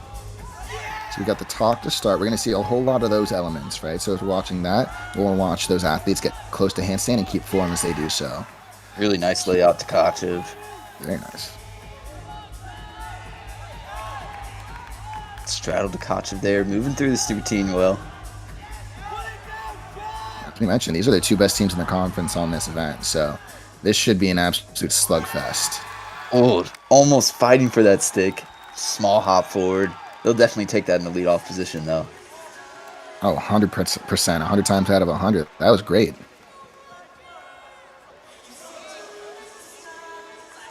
Yeah, the midshipmen have it written in their gym that the will to win means nothing without the will to prepare. And I feel like I see that a lot in their gymnastics when they compete. No athlete they ever put up looks unprepared for the gymnastics they are about to compete. For sure. I want that P-bar score. I need that P-bar score.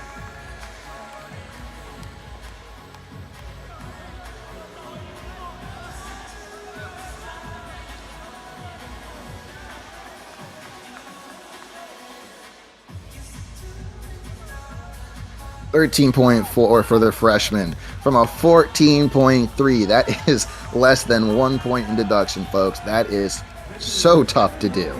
It's hard to come by. Wow, wow, wow. And Evan Wilkins is absolutely capable of that as well. He's a very good P-bar worker. He's sometimes a little too fast. We'll see if he can keep it under control today. I mean, he is the CGA All-Star Parallel Bars champion for a reason.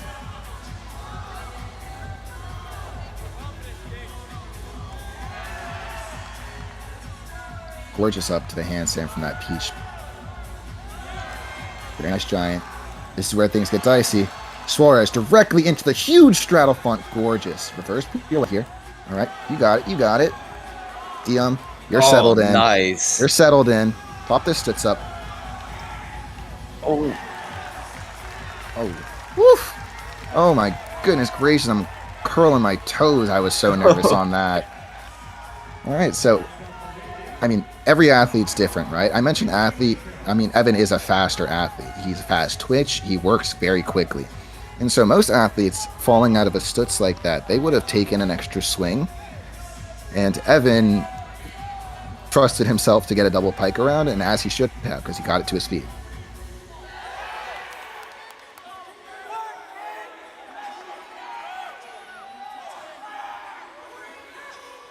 Nicely. It's Kachev.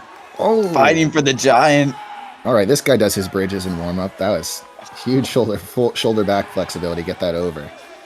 Rattle Takachev working through it. Oh, flying giant.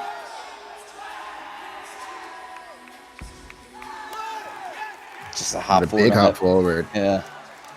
It looks like Highbar might be scoring low as well because Sharon Armstrong did a pretty good job and it came out to a 12-3-5. I mean, you talk about how difficult it would be to close that gap. Nicholas Kosarikov made a point of difference in that first routine.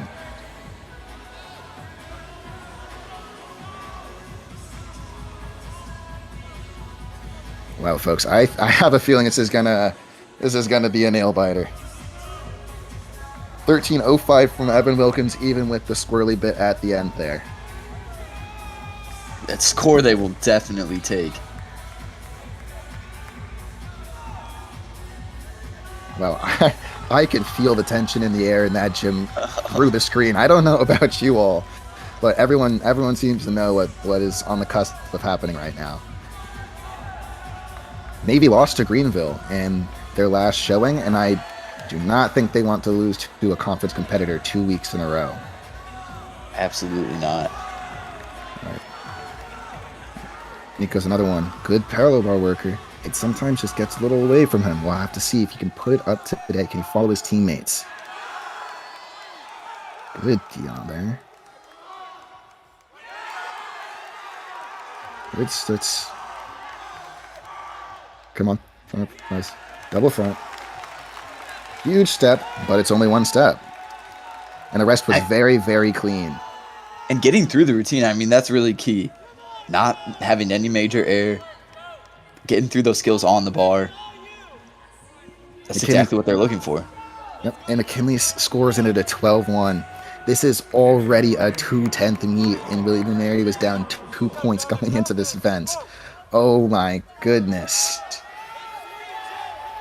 So yeah, it looks like high bar's scoring lower, P bars is scoring higher, and everyone's going to have to keep that in mind, especially the athletes going into this last event, because this could go any way.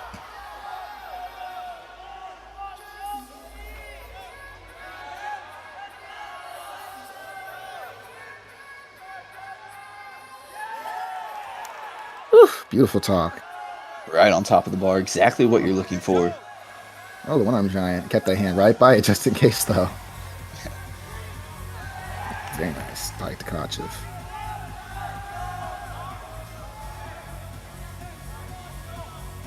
Yeah, gets good work on the bar doing that. He gets a lot of flexion, making the bar do the work for him on his releases. Cross, he had to re-grip, but he kept it on the bar. Gearing up for a dismount here. Can he find it? Oh, yes, he can. Like a dart. That was great. A little form in the air, but that was definitely a hit they needed to come back from. Yeah, we'll get that stick bonus as well. All right, Nico Greenley scores in at a 13-3-5. This is 3 scores above a 13. All right, this is another one, guys. I'm gonna get nervous. Mark is a fantastic P-bar worker. It's just high risk, high reward. We'll see here with this Makuts. He takes no pause on. All right, and he has to take the extra swing on to get through it. Beautiful Healy, though. Good Dion. Price here. Establishing that handstand. Pirouette. Come on, Mark. Put down the double pike. You know how. There we go. Nice. You talk about that extra swing. Obviously, good to save the fall, but it will still be a pretty significant deduction. It will be. That'll be half a point, but it's in routine calculus, doing the Makuts still makes sense. He needs to do a skill D or higher to get full value for that element, for that support element group on parallel bars. And generally the way you see athletes do that is by doing a front straddle heaters, which is like a staff, or Makuts. And so Mark does the Makuts, which is definitely the trickiest of those 3 skills I just listed. And so he'll lose half a point for the extra swing and the leg form, but he gained 5/10 for doing the skill and 4/10 and 5/10 for the element group. So it was still worth the point. It'll probably come out to a very slight negative, but it was still worth it in routine calculus.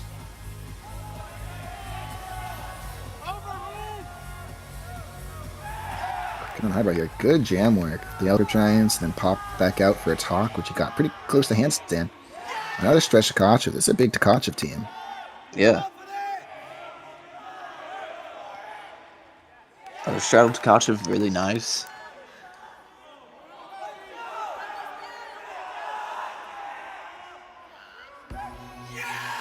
And almost got that stick. Just the 110 pop backwards. He didn't want it. He had that. Now we're seeing over here on high bar, a lot of similar skills. A lot of them, all 4 routines, I believe, had a laid out Tkachev and straddled Tkachev in there. Is that common to see among these college teams, kind of similar routines across the events? I like that. Definitely not. On high bar, it's like, I guess high bar does have more uniformity. Yeah. Than some others, but it is typically like do whichever release is you're best at. And so the fact that all of their athletes do Tkachevs is interesting, because a while back they had some great high bar workers who didn't do Tkachevs, like Giovanni Gabbatiste and Cash Busky. For those of you who are longtime Navy fans, they were well known for their Kovacs elements, and they were on the team together at the same time, both great high bar workers. So very so it is interesting to see how similar these routines are. And we have Will again, who has been in the Tribe P-Bars lineup, but right now is going for a senior night exhibition spot, starting with that peach handstand. Giant handstand.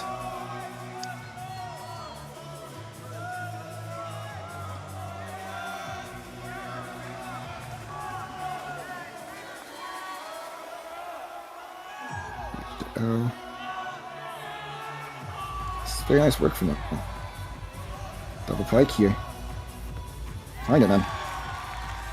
Very good. Nice. And that is Will's last routine in Kaplan. Congratulations on a fantastic career, Will. Love you, man. Now take a look at the score. 259-3 to 259-1 in William and Mary's favor, heading into one of their best events on high bar. Yeah, I'm physically sweating just thinking about it. I would not want to be on high bar in this scenario. Keep me away from the kind of pressure in that situation. But I mean, some of these athletes are built for it, right? Like I mentioned, Luke's going, Ricky's going. Those are athletes who are kind of built for that kind of pressure. So this is going to be very fun no matter which way the tree falls here. But we'll see. I mean, the Tribe made up almost 2 point difference here.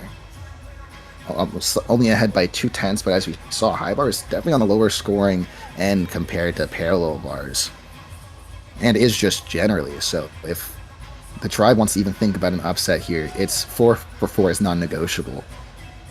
But it might be a 4-for-4 with sticks and a little help from Navy, because it's not like Navy is or any sort of a slouch when it comes to parallel bars. For sure. And either way, I mean, William and Mary trending to put a strong score up, no matter the win or the loss. So once again, it's all coming down to hits. Are they gonna stay on the equipment today?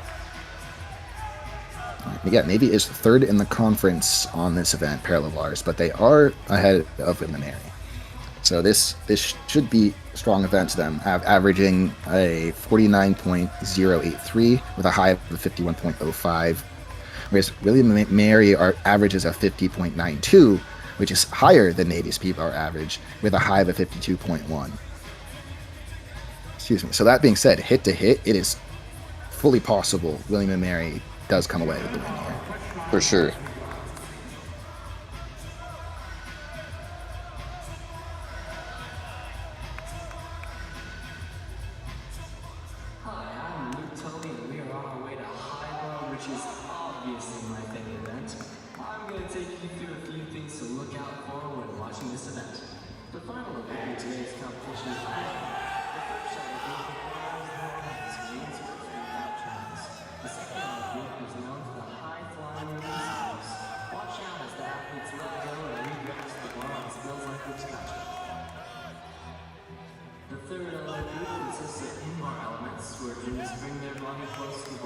Before shooting back out to handstand.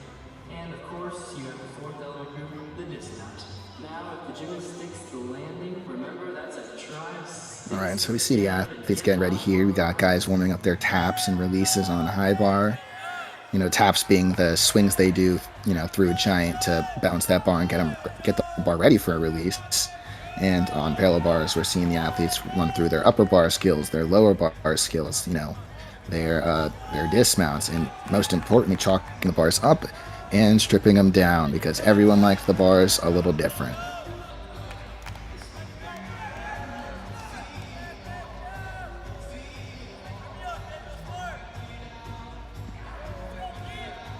Now, I talked about, the similarities between Navy's high bar routines. Give us a little insight to Willem and Mary's high bar routines. Will we see similar stuff, or everybody a little bit different? No, there's actually a pretty good variety of high bar work going on at the Tribe. So let's see who we have going. So we have Evan Wilkins, who will do Tkachev work. Oh, we have Gavin on high bar. Gavin does Tkachev work as well. He has some awesome L grip elements that you don't typically see ever. And if he's feeling spicy, he connects his Tkachev to a Ginger. Ricky is a Kovacs king. He is great with those skills, and he has probably the best Yamawaki being done in the NCAA. And Luke Tully is going to hit a Jaeger and some Tkachevs for us, as well as also some, jam L grip work. Right, so we really are going to see just about all of the major release groups and the major, in-bar groups. Oh, Ricky also does a fantastic slew of one-arm skills as he swings around the bar. Always so interesting. They have 8 skills to pick from, but sometimes you could get very similar, or sometimes, it's really testing their strengths and weaknesses. For me, I always thought whatever makes it work. If you can do it consistently, it's worth something. Put it in your routine. I mean, it does not matter if everyone else is doing it. I had a pretty solid collection of unique skills, but it did not matter. If you're doing something weird, people can judge you for it from the bottom of the podium. All right, it's mounting here with this whip it. Tough skill, but done very, very well. Giants. As far as here. Oh, very floaty. This is a very nice B-bar worker. Dismount here. Double front. Really nice. Forward. It was very nice. Yeah, the Navy guys definitely know what's on the line. They are down 2-10s going into the last event. This is it. Everyone's swinging for the fence with every routine here. Yeah. Big routines over here on high bar. Zoom in from Evan Wilkins. Got to pop this talk up. There we go. He's also a very good floor worker, but he's dealing with a broken toe, so we're seeing him on a high bar where he is clearly not bad. Big Tkachev there. He has great flight on his releases. Lots of height. A little squirrely, but he keeps on. Find this. Stick. Oh, just the one. That's a great routine, though. Great routine. Well, I'm sweating. I am nervous for this. This is electric. I am in love with this competition. And this is really, you're seeing the benefits of the 4-up-4 count. Back-to-back routine. This type of format is really engaging. Oh yes, every routine is just so incredibly important to the meet.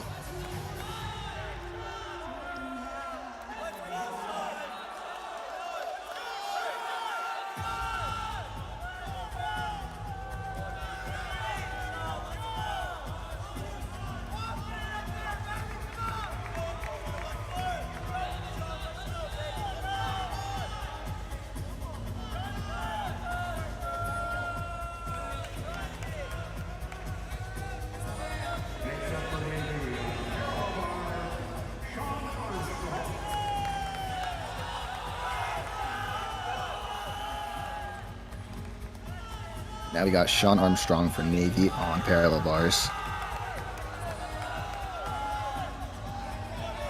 Seems to be a bit of a taller athlete.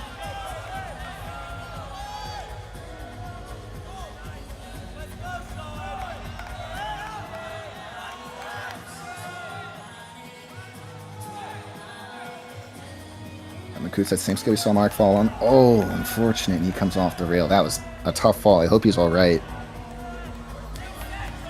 And so there's going to be some routine math going on here. As I mentioned, there's a reason Mark took that risk. There's a same reason Sean took that risk. So he's going to figure out if he's going to repeat it, how he's going to repeat it, and what they're going to do about it.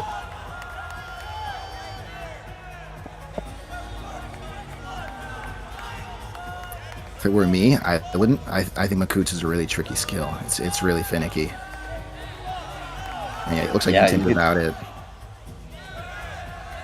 Giant Diom's nice. It was a little short. A little short. But he pops that switch right up to the handstand. Double pike here. And a 3/10 hop forwards. He finished the routine well, but I know he's going to be frustrated with that. Because he's a very good bar worker. Of course, when we say a little short on high bar and parallel bars, you want to see these handstands and these pirouettes finishing right directly above the bar. Exactly. So we see Gavin starting now. Also starting by Zuli Lin. You can see his mom actually in the top left corner recording. Hi, this is Zabrowski. I'm a big fan of Denny. There you go. Oh, and he is feeling spicy. The Kacha to the Ginger. Immediate cast over, full turn L. Immediate pirouette. Stalder. Immediate one arm. I mean, this routine has so much sauce. I'm drowning in it. Find the stick here, man. Oh my goodness gracious.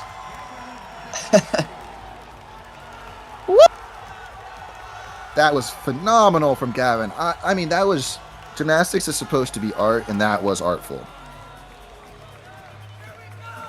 I mean, the momentum is building over there on high bar. So, I mean, it looked really cool. I'll have to see what the judges do with it, if they reward everything that was done there, if it was done well enough. Yeah. Because, yeah, Sean Armstrong's in at an 11.5, right? And the Tribe was down from that first routine. They were ahead 2/10, and then Cody Phillips outscored Evan Wilkins by 9/10, right? So Winning is back 7. And so can Gavin beat Sean by 7/10? And if so, how much? Can he put his foot on the gas for the Tribe this way? And can Ricky and Luke maintain that momentum? Or will Jonah and Matthew outperform them? And this is an imperative routine, but this is a guy that has had an incredible day through 5 events. Just needs one more good routine here. And can set his team up very well. He's got to be trusting in that confidence right now because he's been the unstoppable object, pardon me, all day. Yeah.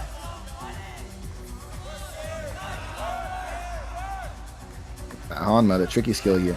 Oh no, back up press handstand. Little arched over. Nice save though.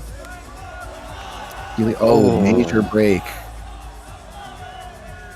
And so, like Mark, he'll incur, 5/10 for those extra swing, and you also take a deduction for kicking the rail, unfortunately.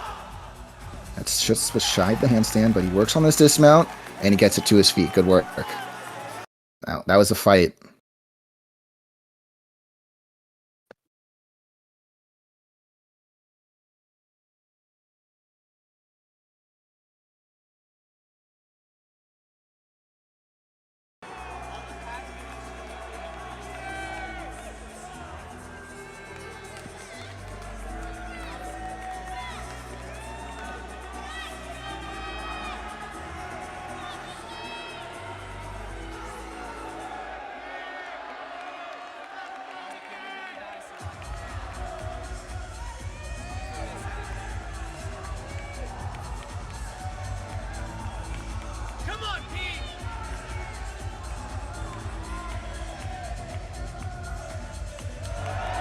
All right, now we have Ricky Pism. Swing on high bar, huge jaw Milwaukee. Looking, he's going to work this bar, bounce it up and down. Double backflip, full twist, catch again, and beautiful giant out. All right, that blind change. Look at this. Zuli Min coming up here. He loads into it. Woo! Really nice. All right, up this up. Talk. All right, a little squirrely, but it's on the right side of the bar, and it's close enough to a handstand. Stalder directly into the one arm. A little bit of artistry there, combining those skills like that. Cranking the bar for a dismount here. Double. Oh, 3/10 backwards, but it's on his feet, and it's a hit. That's a hit to a fall. This is the critical moment here. I mean, at this point, they really just need these hit routines.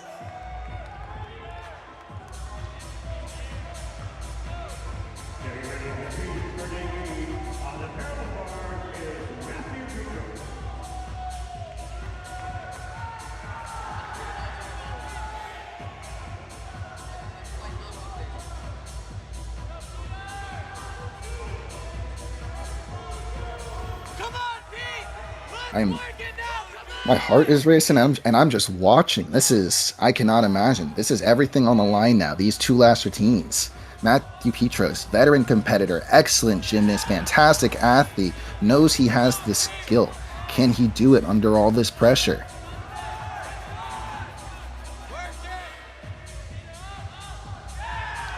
Great peach handstand. Ooh, Peters, that sits half, that tricky single rail element, done easily.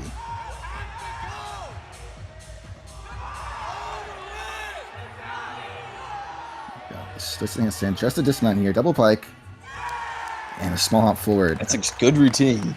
They needed that. So now it is Matthew Petros hit to Luke Tully hit.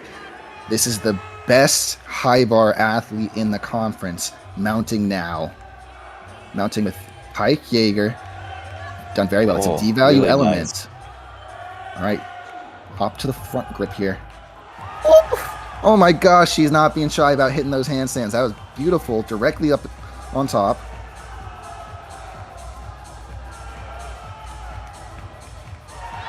Another tarp right to the handstand.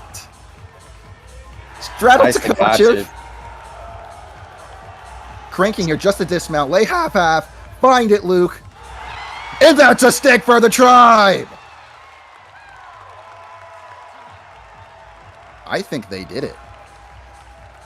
Absolutely.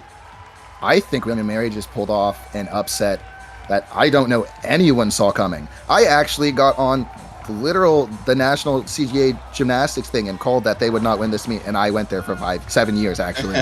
So wow.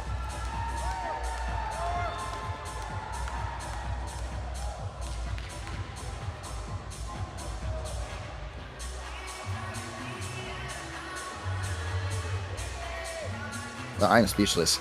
Let's see. Matthew Petros scores in a 13.45.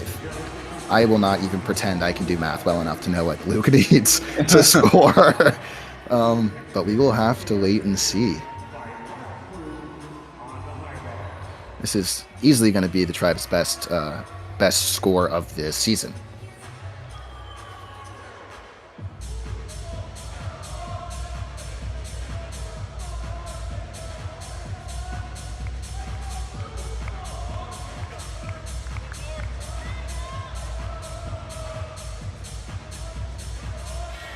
Right, waiting on pins and needles here as the tribe threw down a great high bar rotation.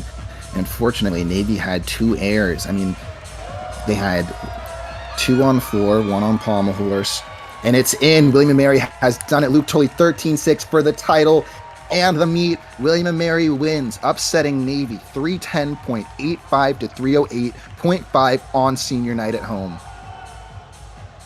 Oh, and we have one more. Mark Fu doing a senior exhibition. Oh, just a little far on that Coleman.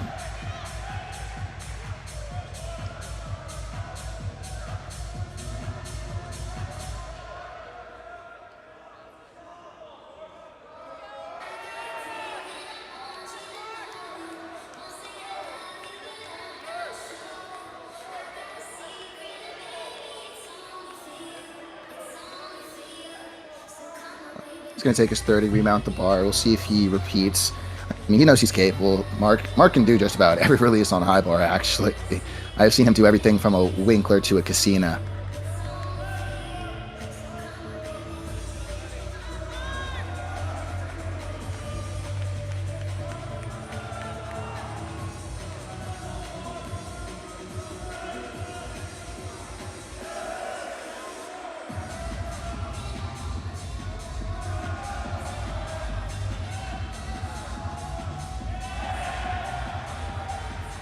There we go. Working through the rest of this routine now. Just lining up for the dismount. Huge lay half and a stick. You could easily add another twist to that. Oh, 100%. Wow, and what a wrap on this meet. Wow. What a senior meet. How much momentum will this give William and Mary? I mean, this is huge for them. I mean, it was exactly what they needed. This is their best score of the season, and I can do a quick check right here, actually, and see 310.85. Is that their final score? Yep. 310.85. Yeah, that is actually tied for the highest score in the conference so far with Greenville. I mean, putting their names back on the map, they did a lot of great work here today. But that high bar rotation's got to be the highlight.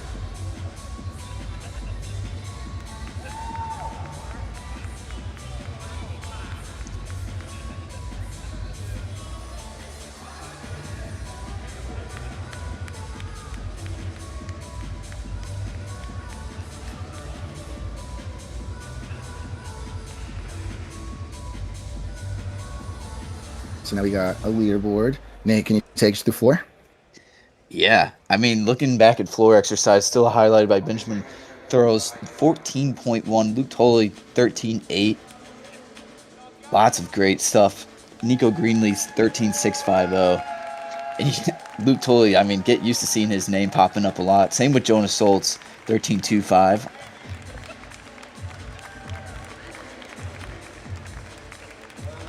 All right, and then on Palmores, we see Jonas Schultz again with the win, 13.4. Matthew Petros right behind him, 13.3. And then a bit of a gap, Gavin Zabrowski of the Tribe with a 12.9.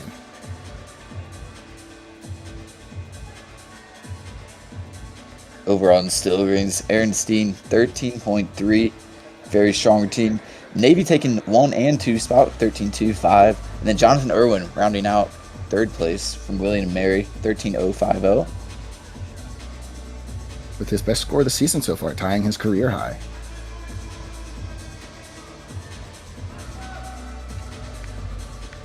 All right, on vault, Jonas Soltz again with a 14.0 for his stuck. Beautiful Yurchenko double full. Luke Tully in second with a 13.75, and Benjamin Thurlow Lamb with a 13.6.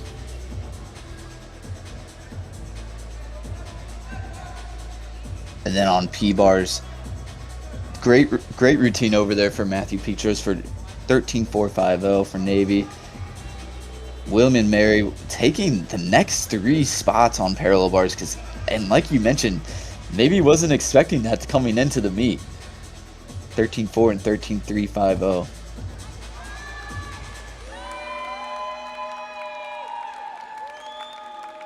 All right, and on high bar, Luke Tully with the win in that last routine of the whole competition with a 13.6.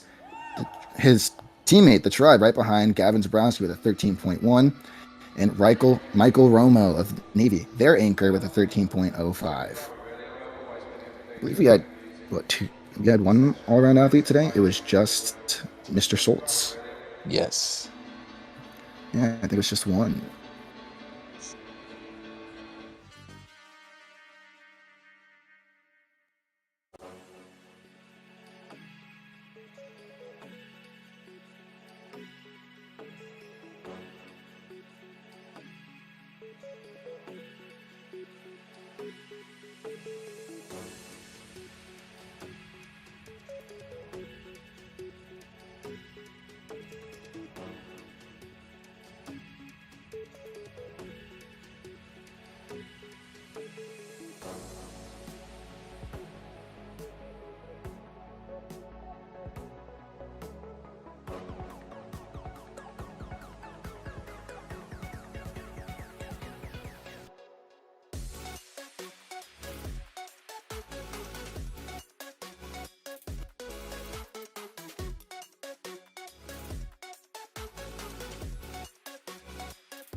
I'm going to steal Mark over here. So we have 5 seniors up here today. Unfortunately, we have 6 graduating, but 1 is ill today, so he's not able to be at his own senior day, which is a real bummer. So we wish Evan Seabrook all the best and quick healing.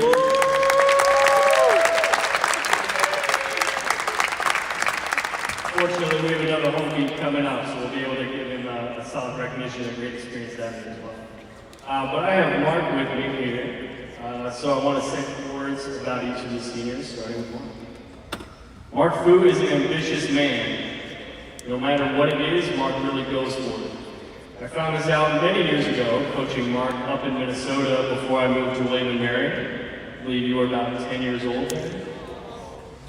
I would coach Mark's group several times a week, but that was not enough. He wanted to do the Future Stars program, but that was not enough. He wanted to do extra lessons on top of it. He wanted to excel at whatever he was doing. All that work got him here to William & Mary, where Mark's ambitions have continued. Right from the start, Mark pushed for the all-arounds, earning all NCAA honors and a trip to NCAA championships in the all-around his freshman year. Right off the bat. And Mark has always pushed for bigger skills. To that point, I've heard him described as a gymnastics snob. I won't say by who. But again, that has paid some dividends. One national gymnastics commentator said that Mark Fu was only one of 2 people in the world that she would allow to do a Macoutes because he actually does it right.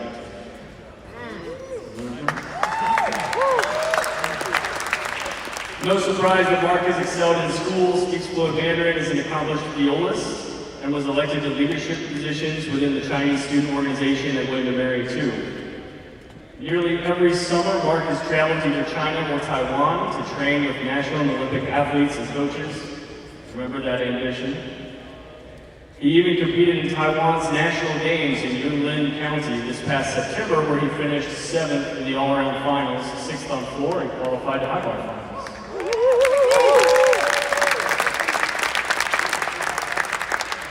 Double majoring in both finance and data science, Mark's ambition will carry him far and wide in his next chapters. For his next stop, Mark is headed to the National Taiwan Sports University, where he will earn a degree in sports science while pursuing national team opportunities there.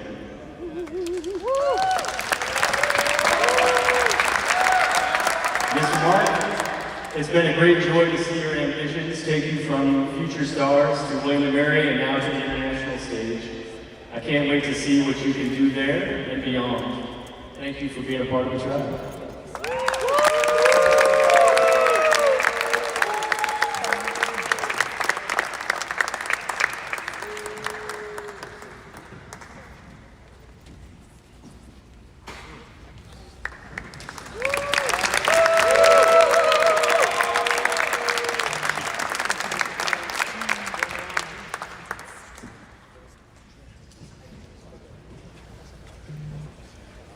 Mr. Trenton.